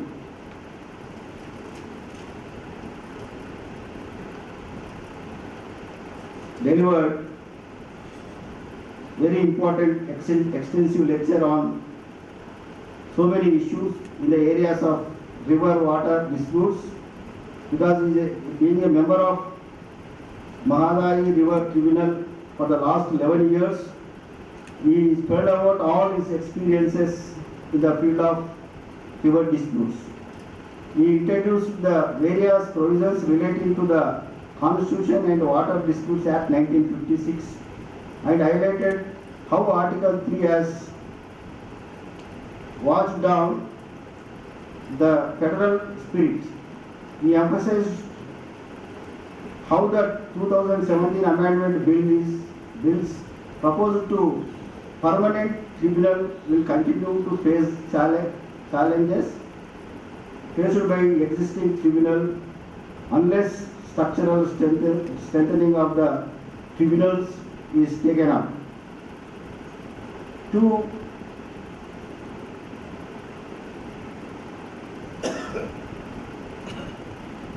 He given so many examples on Krishna Tribunal, Water Tribunal, and after AP State Reorganization Act, how states are fighting for the water disputes and etc. Given examples. Lakshmana sir, former CNLU Vice Chancellor, Patna, he joined as online to share his views on the physical perspective of federalism. On that, they given very good lecture on how governments are acting, spending the money on schemes. If they go on spend money on free schemes, what is the fate of states in future and etc. Given examples. Right, Aragopal sir given. Then the next session third is Professor Aragopal sir dedicated so many issues in his lecture. He viewed the Indian federalism would have followed the USA's model of stronger states if not for the partition, and a threat to the integrity became India was still not a single political nation since until 1950. State as primary and union comes into being only through these states. He highlighted the historical negotiations which necessitated enactment of Article 3, especially through V.K. Menon's work and Schedule 5 and 6 to reassure the people of scheduled areas through recognition of customary laws, etc. Then we started now well-elected session. In this, so many important legal luminaries are there. Justice Chandraya Garu, Chairman, first Chairman of State Legal Services Authority of Telangana. Justice P.S. Narayana Garu, Professor R. Venkatrao Garu is well-known professor in the field of law in entire India, is also here. And my friend Ram Prasad, Palala Ram Reddy Law College Principal, Vijay Kalyani, and Vinod, convener of this seminar, they are present here. Now proceedings will go as per the schedule. Thank you for giving me opportunity to say about this program. Now I am hand over further proceedings to Darwin. Thank you, sir. Thank you so much for a wonderful report. I sorry for Satish Chandra and Charan, Mr. Charan. So both are also helped a lot for successful of this seminar. Satish Chandra is a scholar from Telangana University. So he wrote a handbook on pleadings and conveyancing. So any advocate wanted, really, it is a good, very excellent books which are needed for all the students, budding advocates, and also scholars. So please consult Mr. Satish Chandra and take these books. And I want to tell you that the law officers, law exams are going on. We are planning for 2 months intensive coaching for all subjects for those who are wanted to write the exams, law officers. So that under the the guidance of the Mr. Satish Chandra, I am appointing coordinator for these exams, conducting of exams and coaching. Satish Chandra is a very right person, excellent academician. So we must appreciate Satish Chandra efforts. Where is Satish Chandra? Please stand up. So we must give the big clap for the Satish Chandra. He is doing extensive lecture. Okay, you do conduct for the exams, no? 2 months training program for them. Okay, right. Then I am now invite our beloved people's judge. మీకు అందరికీ పిలవగానే అందుబాటులో ఉండి even పేపర్లో వచ్చే ఏవైతే issues ఉన్నాయో అక్కడికి వెళ్ళి ఈవెన్ ఎన్నోసార్లు గుడిసెలకు వచ్చారు సార్, ఎన్నోసార్లు ఇక్కడ అమ్మాయిల హాస్టల్ సెషన్లో కూడా పేపర్లో వచ్చినందుకు వచ్చారు, ఎడిట్ చేశారు. సో పిలవగానే వచ్చే జడ్జి, మనకు అందుబాటులో ఉండే జడ్జి, అలాగే రూపాయి లేకుండా న్యాయం జరగడానికి ఉపయోగపడే మానవ హక్కుల కమిషన్ చైర్పర్సన్గా ఉన్న మన జస్టిస్ చంద్రయ్య గారు వారి యొక్క అమూల్యమైన సందేశాన్ని ఇవ్వాల్సిందిగా ఈ సందర్భంగా యాజ్ ఏ ముఖ్య అతిథిగా ఇవ్వాల్సిందిగా కోరుకుంటున్నాను. ఐఎమ్ రిక్వెస్టింగ్ జస్టిస్ చంద్రయ్య గారు please.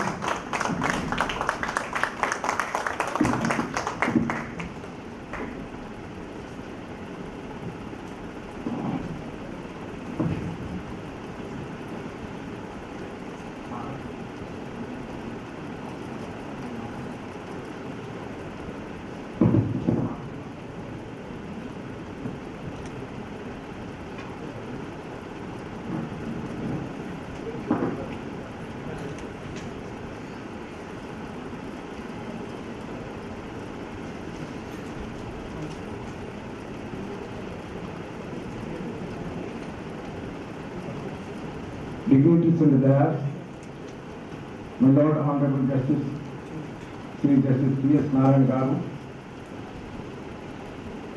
my teacher and brother, Professor R. Venkatrao Garu, my brother, Dr. Venkateshwar Garu, my brother, Dr. Ram Prasad Garu, my brother, Dr. Srinivas Garu, sister, Dr. P. Vijay Kumar Garu, Vijay Kalyani Garu,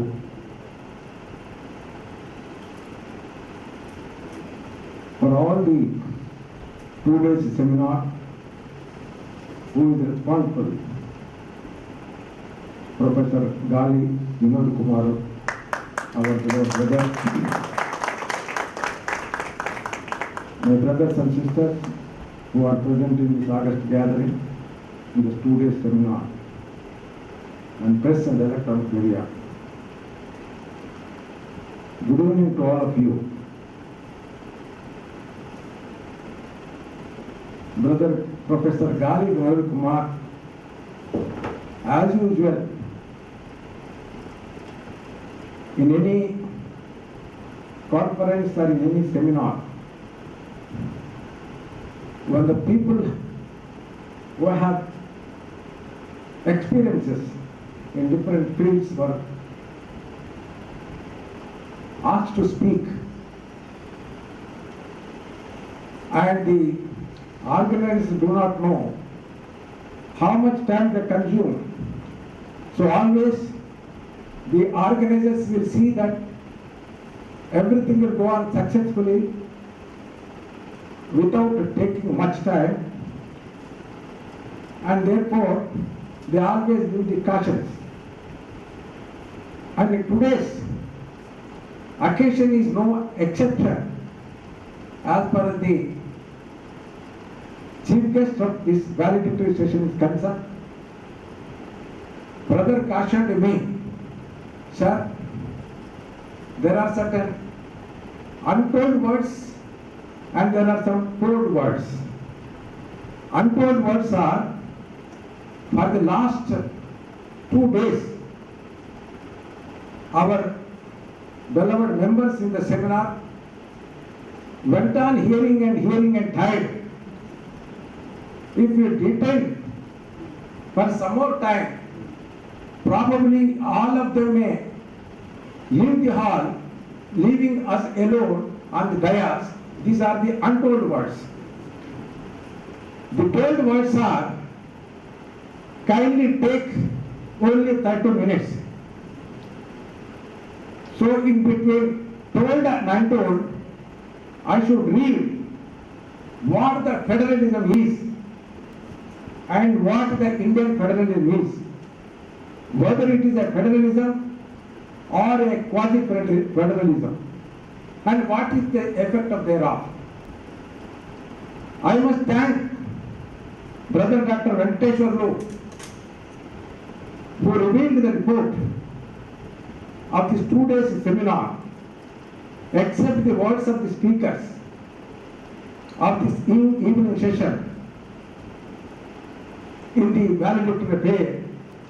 The rest of the things have been made it very clear who are the speakers, what are the subjects on which they spoke, and how it was appreciable, and how it was received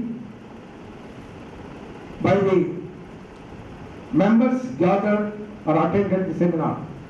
For this, after hearing his report, I must necessarily place on record my appreciation for the reading of the report, time to time, which speaker has taken what time, and what are the issues covered in their speech.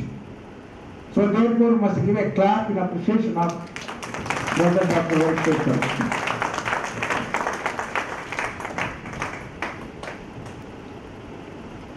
All of us are in a happy mood because outside a beautiful weather, inside also very beautiful atmosphere, because AC room, beautiful lights, fans are moving, and the dais is also very nice. A handsome personality at that time. Dr. B.R. Ambedkar's face is very much visible on the screen. Let us give an appreciation for his presence here.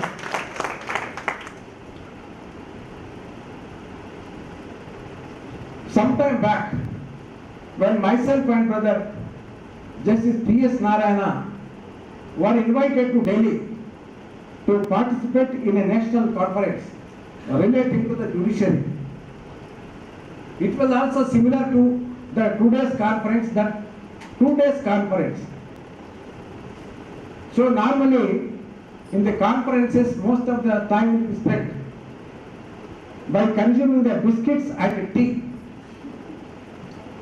and there are in between a good conversation.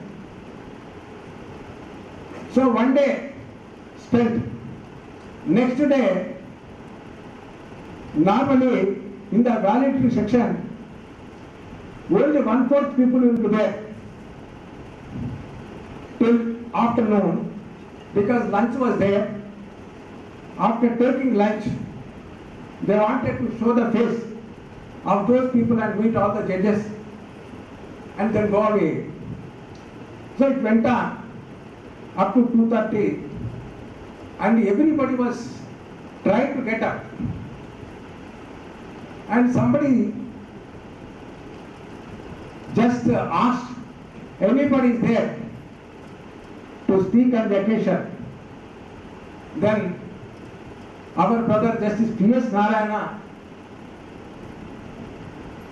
stood up and went to the dais and started speaking. When he has reviewed the experience from the student, and every one of them were spirit of Justice P.S. Narayana on that day. That example I am citing here, not to make you sit up to 6:30 today, but how the things went on sometimes in the conferences like this. It depends upon the topic that is chosen for talk. It depends upon the conversation who gives. It depends upon the audience who receives the conversation. And it depends upon the atmosphere that prevails in the conference hall. All these things put together will be deciding factors whether should leave or should. I had an occasion to come to this seminar hall to have a dialogue on one of the important subjects. That was also organized by our beloved Professor Gali Vinod Kumar. It went on very well. Only 1/4 of the people will be sitting in the hall and 3/4 of the people will be watching on the screen somewhere by way of that link. So let us put on record by appreciation by clap in the honor of Brother Gali Vinod Kumar. Government has declared holiday on the eve of 131 birthday anniversary of Dr. B.R. Ambedkar. Because of the holiday, particularly the government employees will be enjoying without celebrating his birthday. Just now before I came here, Brother Dr. Janardhan Reddy, the Public Service Commission came and he was telling that, sir, I am coming from the commission. And after celebrating the birthday of Dr. B.R. Ambedkar, and when the time was scheduled by 12:30, many of them came by 1:30, and the last person who came by 2 o'clock when we are going out. That was the attitude of the people in this country in celebrating the birthday of an international big person, no other than Dr. B.R. Ambedkar. It is a great culture that the human society has to respect a man at different levels. A man will come into being and leave the physical world but the reputation that comes on account of the service rendered by that man when he was alive. After he leaves the physical world, he will become a permanent source of the society existing to commemorate his great deeds that he did when he was alive. In such a scenario, some person's birthday will be celebrated at the village level, some person's birthdays will be celebrated at the mandal level and the district level, state level. We received on several occasions some instructions from the government, particularly on the formation of Telangana, who sacrificed their life for achieving the Telangana state. The Telangana government had identified certain persons, and in the name of those persons, whenever their birthdays have occurred, we were received instructions to celebrate their birthdays. We celebrated. They are the contributors for the emancipation of the state and emancipation of the people of the state from the clutches of different problems. Like that, a national important personalities also will be there, national leaders. Among them, there are important persons who are internationally recognized. Dr. B.R. Ambedkar is one who has been recognized as a famous person, as a fighter to protect the human rights,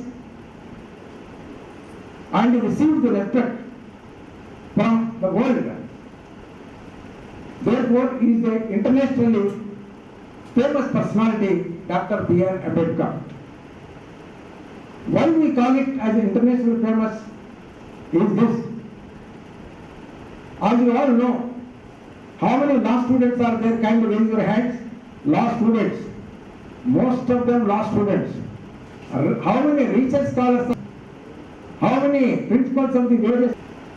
As far as the Dr. B.R. Ambedkar is concerned, how many of you have read the life history of the Dr. B.R. Ambedkar? Kindly raise your hands. How many of you? Very few. And how many of you heard about Dr. B.R. Ambedkar without reading his life history? Kindly raise your hands. Raise your hands.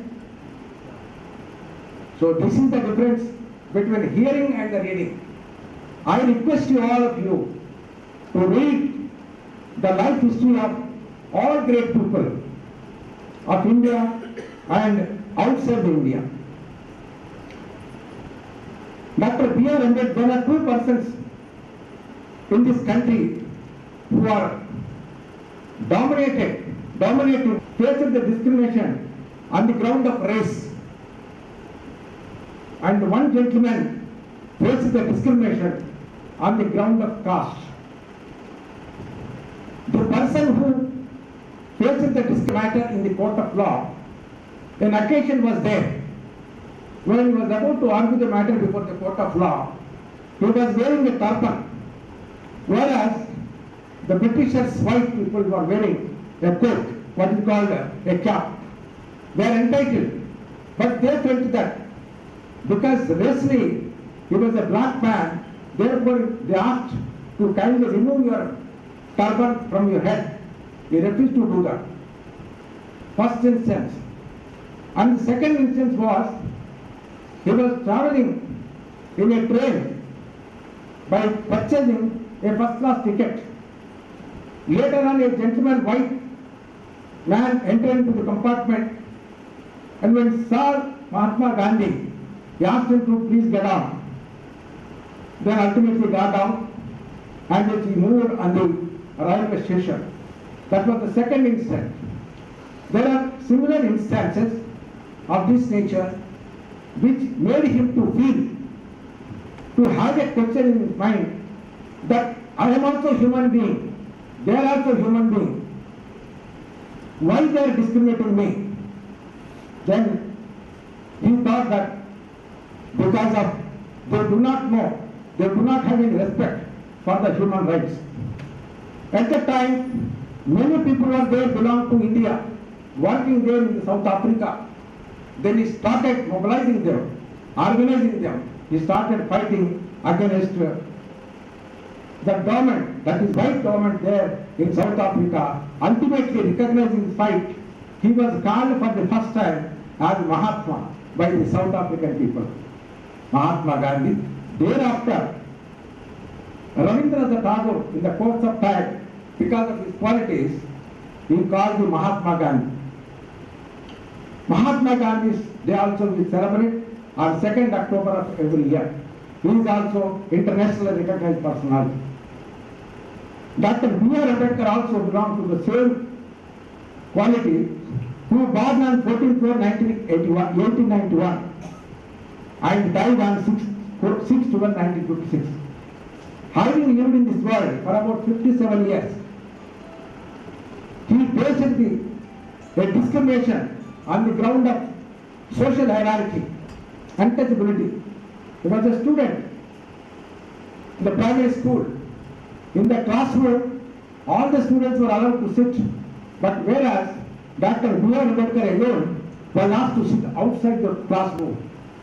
All the questions whenever the teacher used to ask him, Dr. B.R. Ambedkar was used to answer the questions, and nobody could be able to answer from the students in the classroom. But in spite of that, he was not allowed to touch the members in the classroom. That was the untouchability that was prevailing at the time. When he passed for the first time, he passed in the 10th class, in the first division. The teacher who taught up to 10th class felt so much happy, and a big gathering was organized, a meeting was organized in which a big gathering was there. And in that gathering, Dr. B.R. Ambedkar had been felicitated by the people at large. Then he realized the importance of education. Then ultimately, he realized that education is the solution for all the problems, and therefore he concentrated in the studies. In the course of study, he had faced so many problems, but ultimately he went to various countries.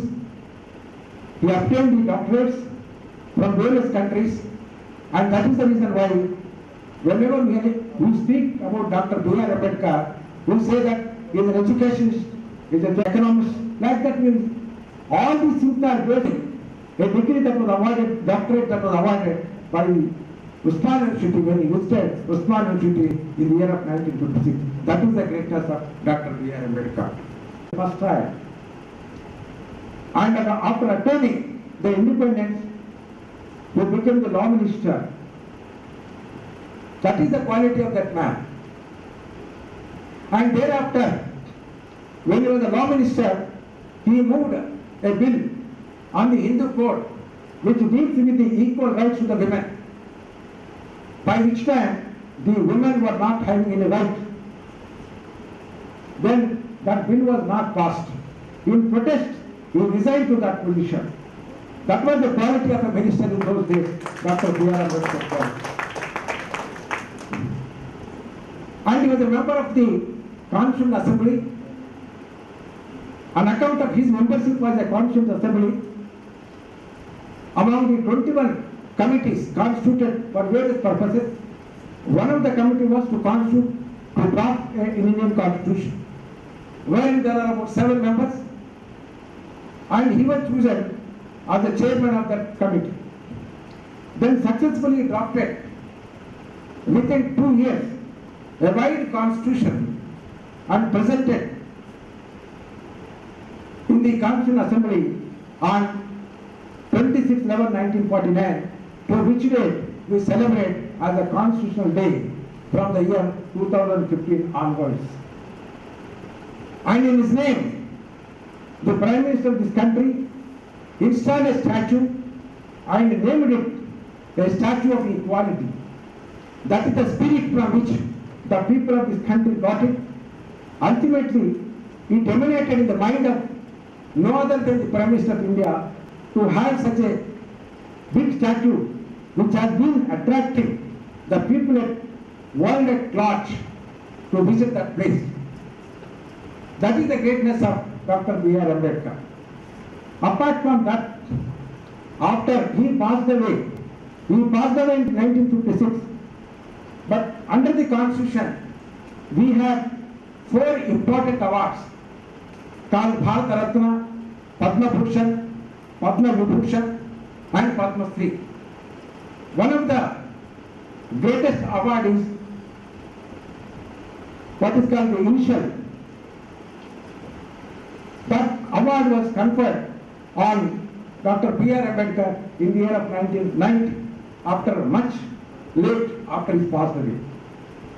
That was the greatest gift. And thereafter, after conferring the award of Bharat Ratna in 1990, for about 5 years, Indian government declared for about 5 years his birthday celebration should go on. That is the greatness of Dr. B.R. Ambedkar. In 2015, the United Nations passed a resolution that not only India should celebrate the birthday of Dr. B.R. Ambedkar, but UNO, internationally, we should celebrate that great personality's birthday.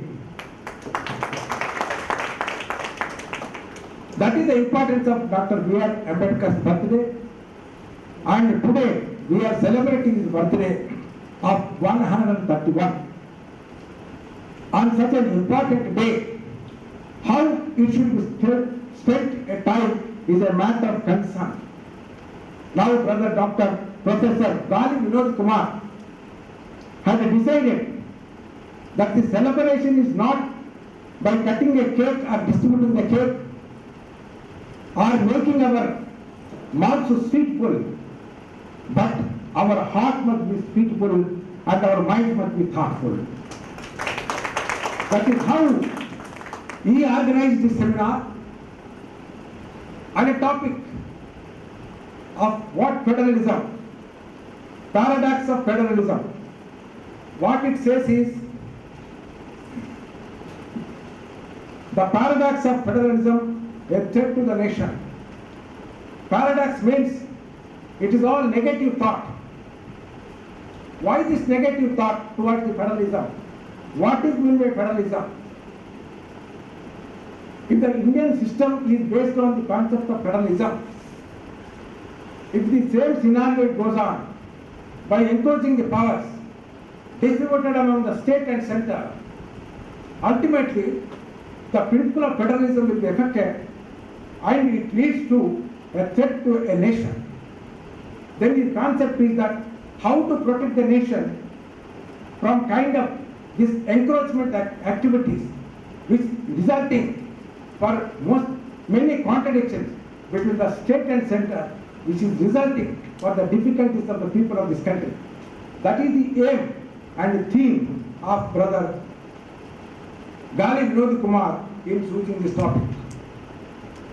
And very rightly, the participant speakers gave a very rightful thought on all the aspects. How many? About 7 aspects have been identified in this seminar. All of them are very important. Federalism and Dr. B.R. Ambedkar perspective. Perspective means, in the mind of Dr. B.R. Ambedkar, what is federalism? Federalism and the legislative perspective. What is the concept of legislature in the Indian Constitution and what the legislature is doing? Federalism and executive perspective. India has, under the Constitution, 3 branches: legislature, executive and judiciary. So one of the subjects that was chosen is executive perspectives. What is the purpose of executive? Whether it is executing within the parameters of law or not. Within the parameters of law means within the parameters of other subjects are emanated. So the Dr. B.R. Ambedkar's perspective is Indian Constitution, that's all. Indian Constitution is the perspective of Dr. B.R. Ambedkar. Nothing more, nothing less. Because it says when the preamble of the Constitution was prepared by Jawaharlal Nehru, it was added something later on by virtue of an amendment, 42nd amendment. So many changes have come. As on today, it says like this. What is this preamble of the Constitution? We, the people of India, having solemnly resolved to constitute India into a sovereign, socialist, secular, democratic republic which deals with the nature of the state. Very clear. What part? 2. This preamble of the Constitution was tested on various occasions by the judiciary and in various judgments.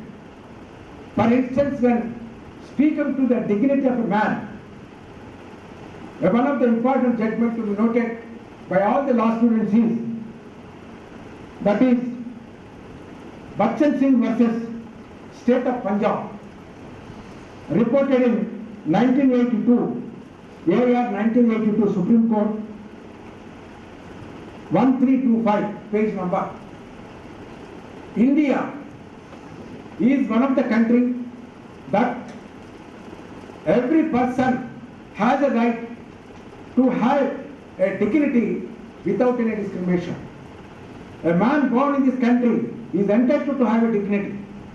He should lead a dignified life on any ground, either religion, caste, race, gender, or place of birth. Nobody can be discriminated. Then only it amounts to the protection of dignity of right, and the protection of dignity of right is nothing but protection of human rights. Because human rights are four: right to life, right to liberty, right to equality, and right to dignity. That is the greatness of the Indian Constitution. Then it also held that it is a federalism is the basic structure of the Constitution. In addition to saying that whatever the aspects, nature of the state and rights of the people have been enshrined in the preamble of the Constitution have been said by the Supreme Court in Keshavananda Bharati's case, reported in 1973 Supreme Court 1461. Fundamental rights are the basic structure of the Constitution. Much early, it says so. The preamble of the Constitution and the aspects mentioned therein are the basic structure of the Constitution. In the case of Golaknath versus State of Punjab, reported in AR 1967 Supreme Court 1643. Why I am saying this basic structure of the Constitution? Basic structure of the Constitution means you can change anything in the Constitution by virtue of an amendment, but you cannot change fundamental rights. You cannot abridge the fundamental right.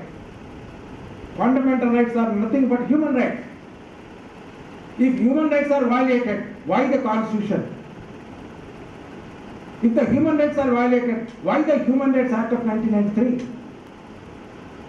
If the human rights are violated, why the Declaration of Human Rights in 1948 by the UNO? These are all the questions. So therefore, in this seminar, an important aspect has been considered, and Supreme Court is made it very clear on all aspects. As far as the nature of the Constitution is concerned, in S.R. Bommai case versus Union of India, AIR 1994, LC, Supreme Court, 1918, it says that the Constitution of India is differently described more opportunities as quasi-federal because it is mixed federal and unitary elements, learning more towards the law age. So it is said, it is clarified. No doubt it is a federal, but it is a quasi-federal. Why? Because it has three lists. One is the central list, another is the state list. Make a legislation, or the center also can make legislation. So therefore the overlapping is there. Therefore, but it is a quasi-federal constitution. What was the motto of the constitution? Is liberty, equality and fraternity. This concept was based on economic and political. That is mentioned in the constitution. So therefore, as far as the motto is concerned, in this case, the Supreme Court's Advocates on Record Association versus Union of India, Report 268. Like this, as per the nature of the constitution and the fundamental rights of the people, on every aspect, Supreme Court gave a very clarified judgment. There is no ambiguity. Ambiguity is there where the central government has a supremacy in certain aspects because it is governed by a political system of a particular political party, keeping in view of winning the elections. Wherever their government is not there, they do not want to support. Wherever their government is there, they want to support much. This controversy is taking place in this country. But Constitution is very clear on every aspect. There cannot be any discrimination. In the case of these, the legislature, in the case of state and the parliament, the executive, state executive and central executive and local executive and the judiciary should find possible when we become aware about our human rights, about our fundamental rights, about our fundamental duties. If you read it, Constitution contemplates about 22 parts, 12 schedules. Every aspect is very clear. Fundamental rights dealt with from Article 12 to 35. Directive principles are dealt with from Article 36 to 50. And fundamental duties have been dealt with in Part 4A from 51A.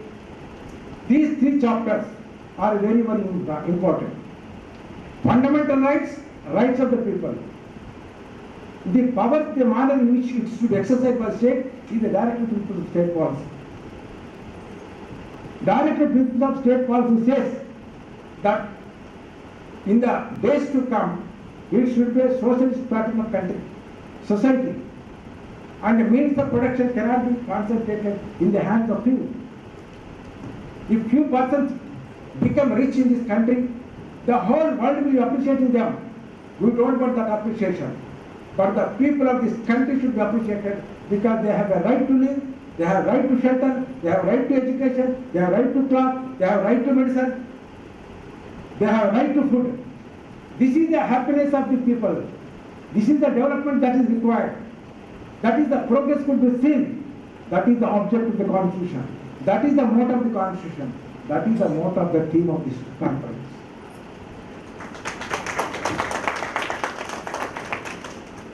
So therefore, my dear brothers and sisters, it is the law students who will make an effective change in the social thought of the people of the state. Please read the Constitution. Please participate in as many as seminars conducted anywhere, because it's the mind alone make a man to think, and thinking alone will make a man to lead a good life.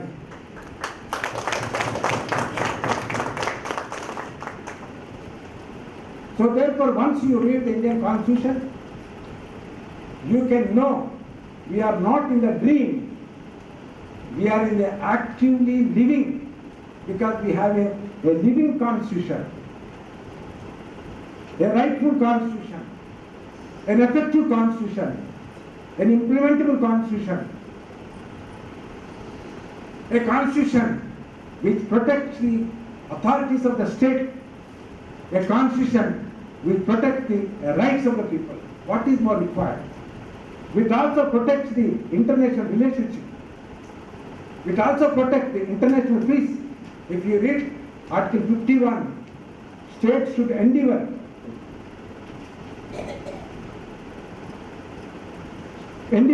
to have international peace. When you don't have a peace in the country, very difficult to have international peace. But we have a peace. We have a democracy. When you compare the alleged democracies across the world, for the last 75 years, we have, in respect of so many difficulties, caste, religious contradictions, caste contradictions, race contradictions, gender contradictions, place of birth contradictions, we are living together. But still we have problems, and the very same problem we have to overcome. Constitution provides the remedy. But we should know, not only the people who knows in the power, if they don't implement, it doesn't mean that they know or they do not know. But the people who elect them should know. Because Dr. B.R. Ambedkar says that the person to whom you vote must be able to protect your right. The question is to have an effective democracy, to have a real quasi-federal system, to have the powers of the what called the rights of the people of the state should be well protected by the cooperation of the center. The center should act properly. And it should give a share in all aspects, in powers of finance, in the powers of allocation of any funds, or implementing any schemes. So therefore we have a quasi-federal nature of the Constitution. This is one of the basic structures of the Constitution. And the quasi-federal system is not a dream, it is the reality, it is a basic structure of the Constitution. The subject have been chosen, dividing them into 7 topics. Every topic was very, very important.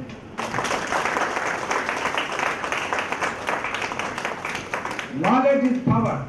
Education is the solution for all the problem. We should eradicate all the discrimination, all kinds.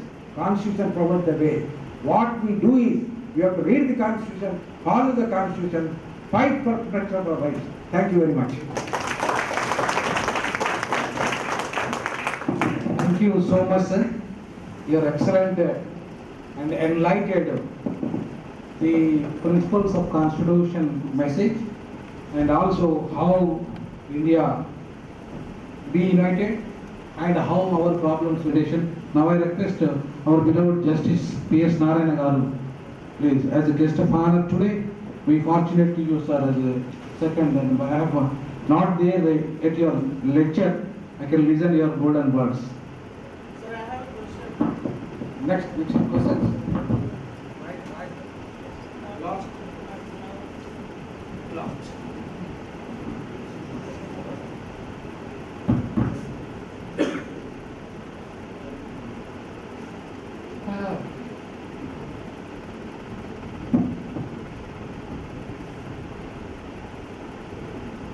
Brother Justice Chandra, Dr. N. Venkateswaru,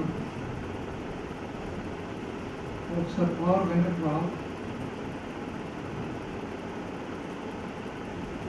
Dr. P. Vijay Kajani, of the dais. All our distinguished principals of different institutions and the other public opinion.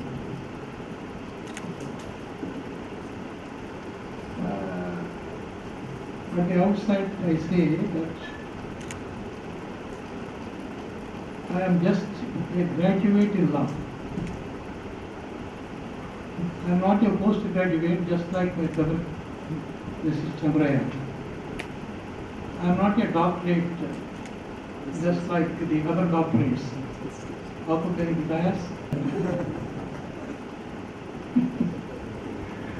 Whatever it is. Since Justice Chandraya, while concluding, was telling about the constitution scheme, or effectively implement. On the aspect of implementation, I thought of just throwing some light, expressing certain of my views.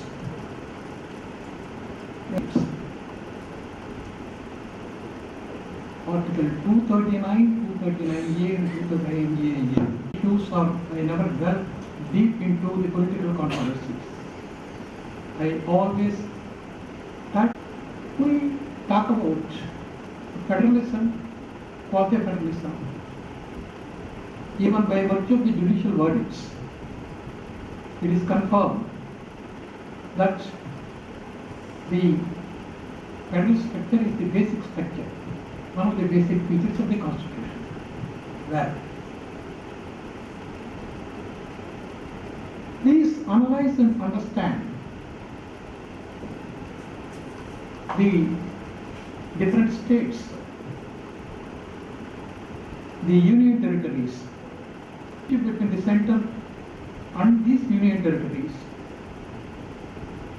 the administrative control, the fiscal control, and other aspects.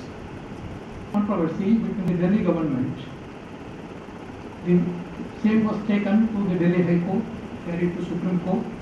Several observations were made by the Apex Court. I am not going further deep into the matter. Maybe as far as the status of Delhi is concerned, it being a national capital, also it stands slightly on a different footing. Well, I understand. Now, by virtue of the abolition of Article 370, the state of Jammu and Kashmir was declared as union territory, and this Ladakh is separated as a separate union territory. Well,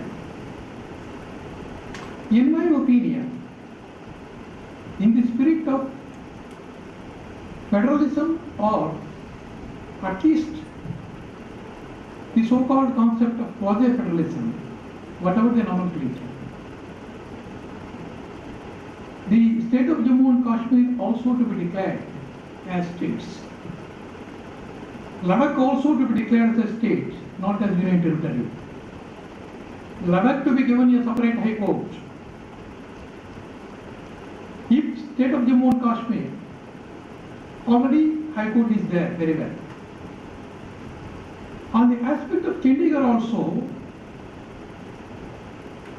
for a long time, it had been lingering in my mind that for historical reasons, because of the unending quarrel between Haryana and Punjab, maybe that Chandigarh is placed on a different footing as union territory. In fact, that was taken as an example when this state of Telangana was formed and there was some controversy. I am not touching that aspect also. But what I am saying is, it is high time that, in my considered opinion, Chandigarh also, as demanded by Punjab, to be merged with the Punjab and Haryana to be given a separate capital. That is in true spirit of healthy democracy and true spirit of the concept of quasi-federalism. Apart from this, I just go a step further relating to the establishment of high courts. Pondicherry to be given a separate high court in view of Article 214. Like that, Haryana to be given a separate high court, though demand had been there, it is not yet finalized for certain political reasons as well. Goa to be given a separate high court, not as part of Bombay. These are the aspects to be considered to have healthy democracy, to have so-called healthy quasi-federalism in the light of our constitutional values and constitutional scheme. That's how I view these aspects. Let's hope for the better and better India. Thank you. Thank you very much, sir. Excellent, very scientific analysis of the quasi-federal, the concept of the quasi-federalism, which are the need of the hour. So, for a healthy nation and a healthy democracy. Thank you so much for analyzing it, sir. Now I request our Honorable Professor or Venkatrao, Senior Professor Venkatrao, to give valedictory address.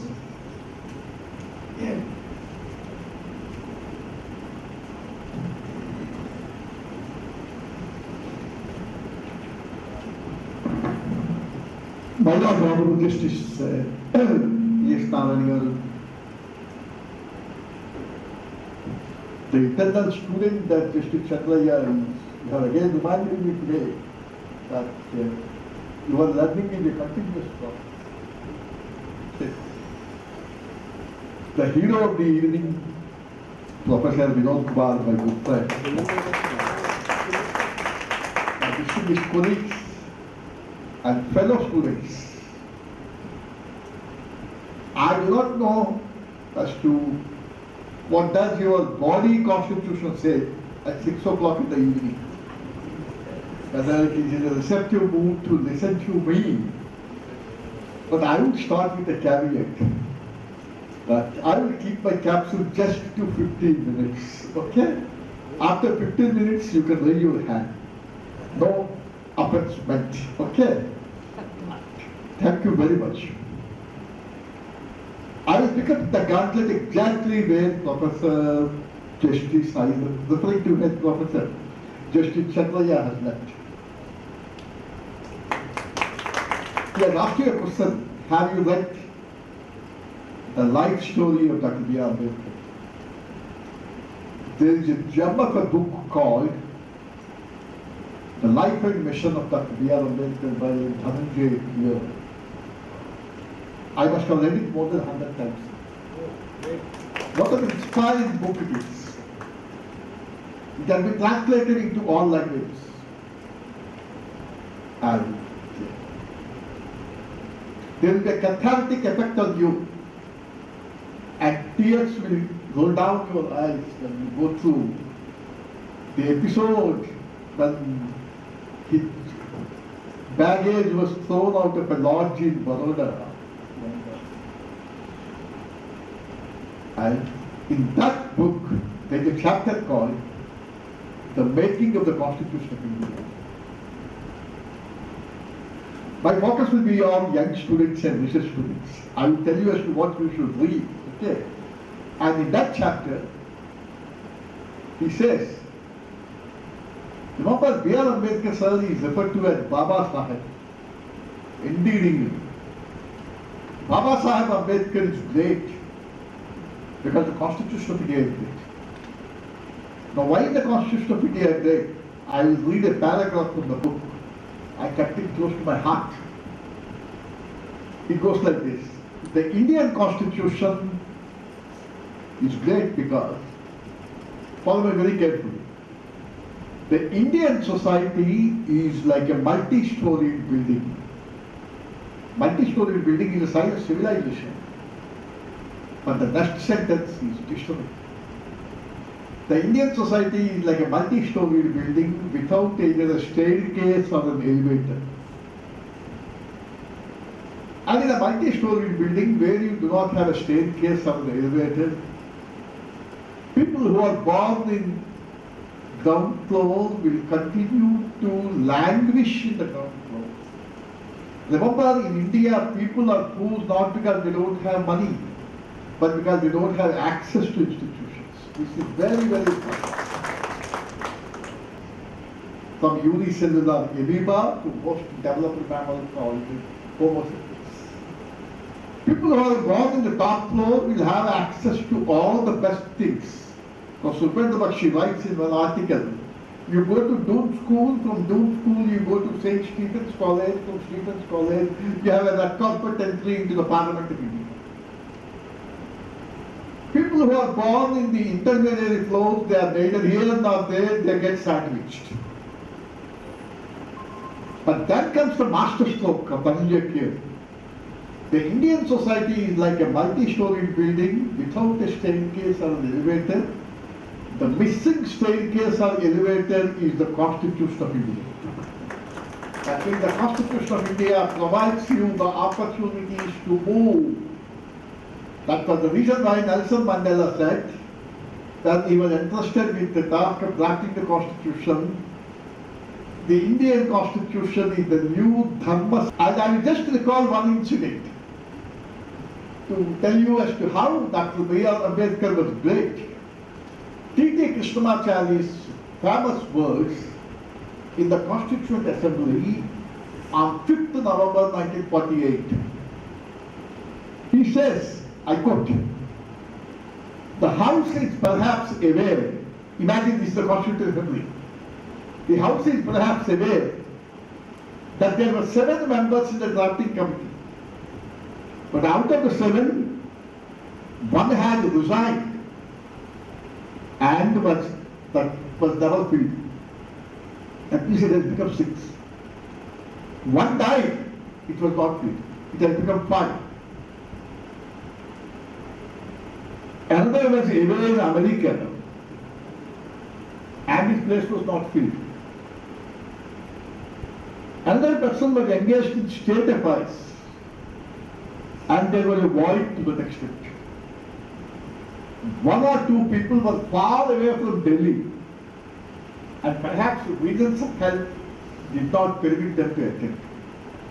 So, and I have no doubt, T.T. Krishnamacharya says that we are grateful to him for having achieved this task in a manner which is undoubtedly commendable.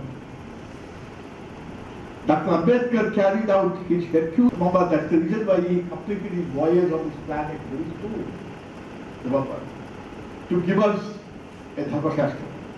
A done beautiful sentence. Madison may be great as far as the American Constitution is concerned, but Ambedkar is more than Madison of the US Constitution. Youngsters, you must read those debates in the Constitution. Things around us will become more just, more fair and more equitable. And that's the reason why, to continue what Justice Chandraya said, whatever you do right from the morning till the evening, you must ensure that the Constitution of India will be at the back of your mind and will be at the center. Remember, the Constitution of India must be at the back of your mind. What we're getting up is to recite the preamble of the Constitution. Justice, social, economic and political, liberty of expression, faith, thought, belief and worship, equality of status and opportunity. And then there is a gap. To fulfill the preamble and aspirations in the course of my professional responsibilities as well as individual feelings. If the answer is not very satisfactory, I take a pledge that tomorrow morning it should be less unsatisfactory. Because that is how 21st century India will reach better heights. Now this one, because I was motivated by your speech. Now coming to the topic, as a student of constitutional law, I have not yet understood whether the Constitution of India is federal, was a federal or unitary, is a paramount federation. It's the word he uses. But when you go to Morris and Jones, they say it is a bargaining federalism. From paramount federalism, you go to bargaining federalism. Another jurist says it is a federation in reverse by comparing to American federation of reverse. Shirwai says Constitution adopts a federal and not a unitary type of government. He justifies the whole thing. When you go to Pachiwala, he says it is acted in a manner which has been contrary to the spirit of the Constitution and Constitutional Conventions. To the spirit of the Constitution and Constitutional Convention. Here, I would draw the attention of all the young minds to what Baba Sahib has writing. I've lately been finding Supreme Court judges making an excursion to this particular word. But the real meaning of the word constitutional morality was found in constitutional morality. Flesh is to be found in constitutional morality. And by constitutional morality, I mean the constitutional conventions in England, where both the treasury and the opposition benches, they follow constitutional conventions. PARVATHI says, who is following the constitutional conventions in India? Because Ambedkar's dream was, when he said it is only a skeleton and the flesh is morality, what he meant was, what is left unsaid in the constitution is more important than what is said in the constitution. What is left unsaid in the constitution is more important than what is said in the constitution. And then comparative federalism. Competence, fight. Comparative federalism, okay. Then confrontational federalism. Now, if the constitution founding fathers think about these things, confrontational federalism, because Ambedkar in one context says, when he was speaking about the strong center does not mean weak states. But he also says, between the states, how are the states behaving? Now, between the states, how are the states behaving? And then look to devolution of responsibilities to panchayats and democratic institutions and grassroots, how is the state behaving? So in the Indian context, PARVATHI says autonomy means autonomy to my level but not beyond that. And that has been the whole problem when you look at the whole structure. Union, state and further devolution. And here, let me again request the young minds, most of you have not been reading that, the recommendations of the National Commission to review the working of the Constitution. A seminal document that was given to us in the year 2002.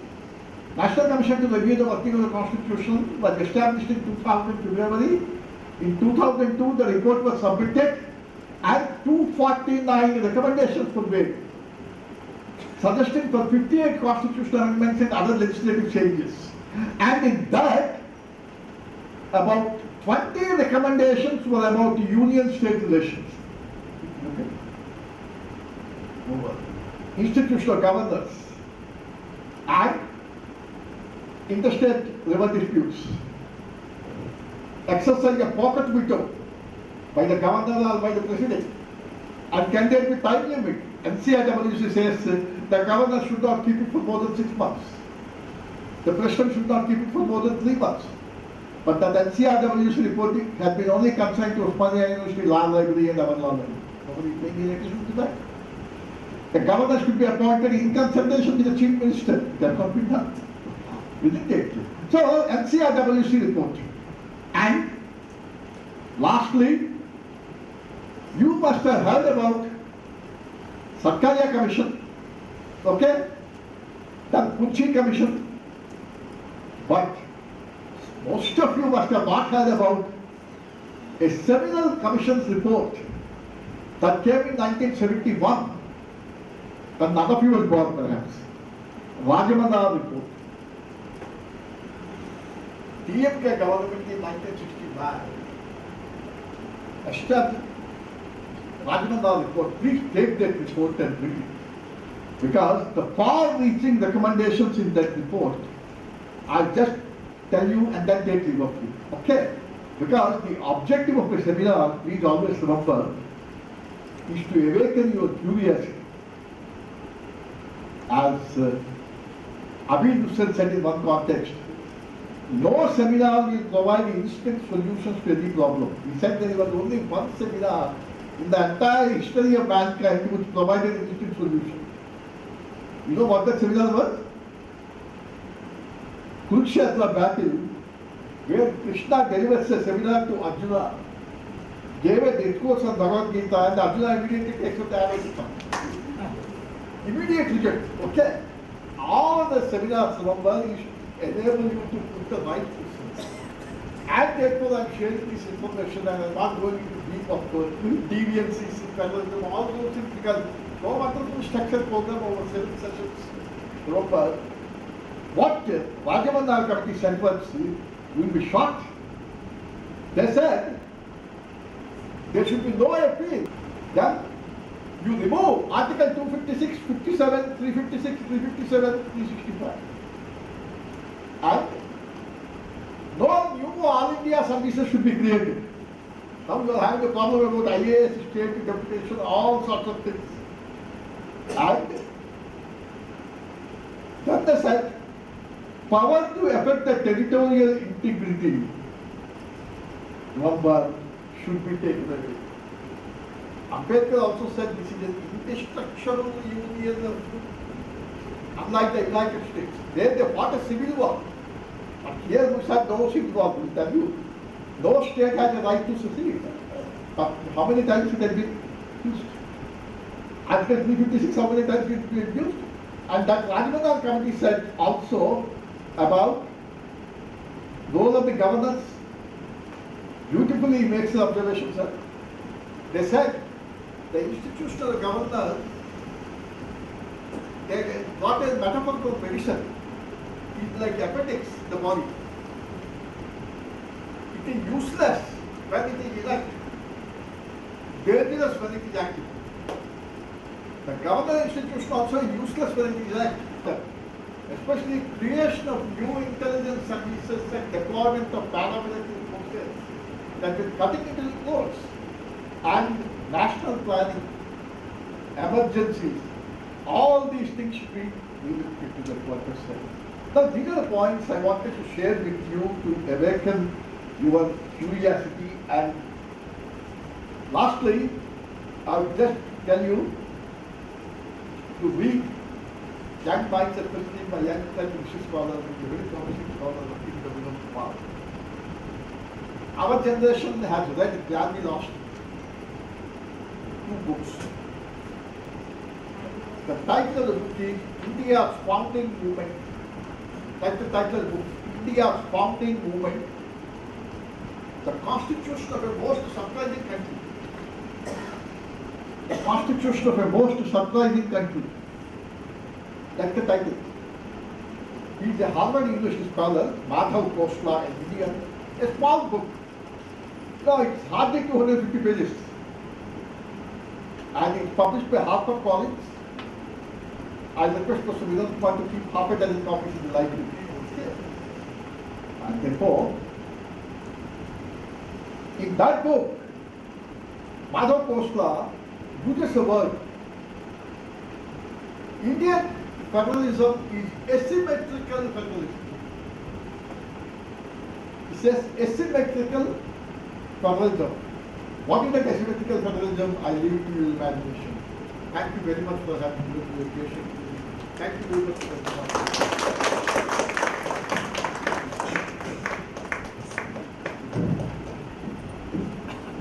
so much, sir, for excellent and enlightened presentation of voluntary address. Now there is a formal felicitation to the so for giving some certificates. Certificate to read. Yeah, you read the name. Only few certificates will circulate now. The remaining will be, please, they will handle. Neha Agarwal. Just yeah. All is not that bad. Day before yesterday, a word was used, collaborative federalism. The union and the state, certain border problems between Assam and Meghalaya were also found.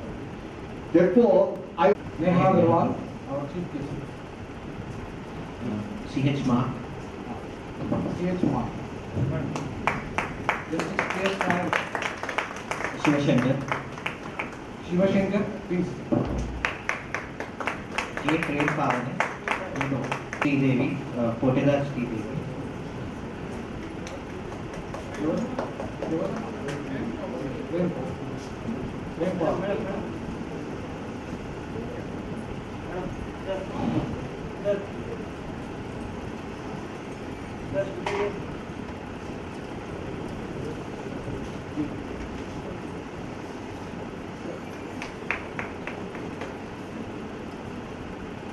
GP Sriveni.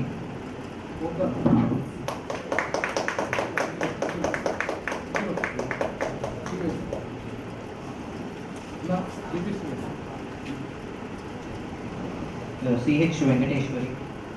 CH Venkateshwari. Venkateshwari. M Madhavi Chandra. N Geeta.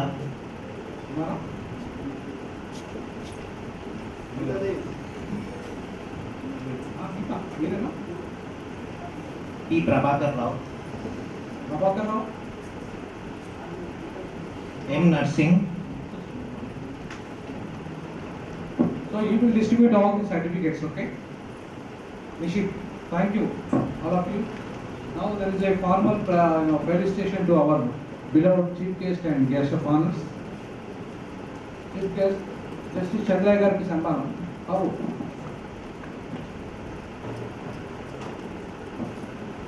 By Justice P.S. Narayana Garu, వారిద్దరు చాలా close మిత్రులు అట్లాగే ఆత్మీయులు.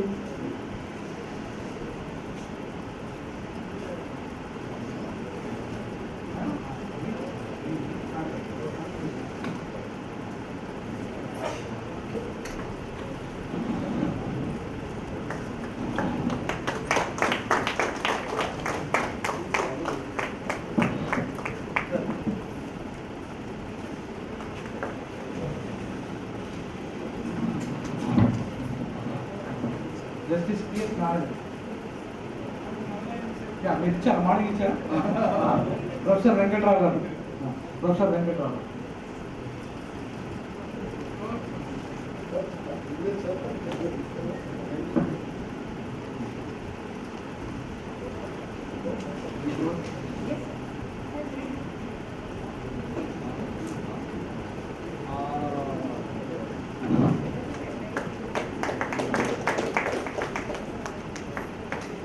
Dr. Vijay Kalyani, illustration, small illustration.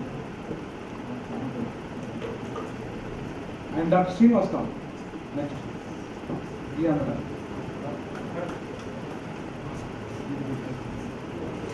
Dr. Srinivas.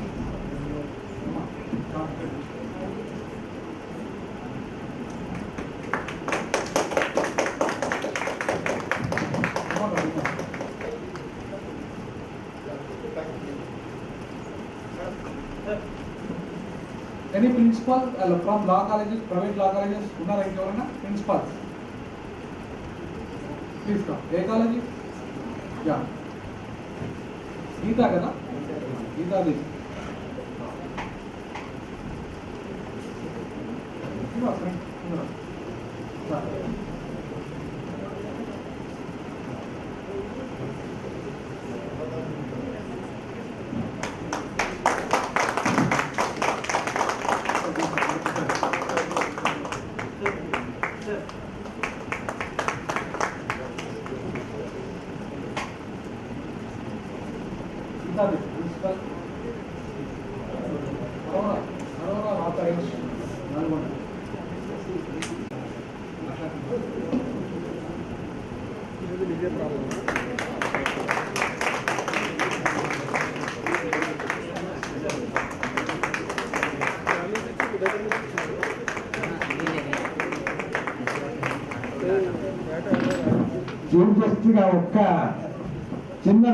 Life and mission of Dr. B.R. Ambedkar, and has given a message to all the students to take up the ideals of Dr. B.R. Ambedkar and grow as a person like him.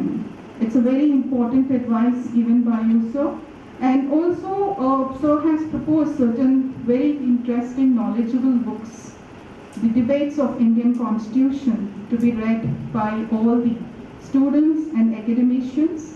And sir has raised a very important point that is relating to constitutional morality, which is important part of understanding and realizing a spirit, a life spirit, and regionalization.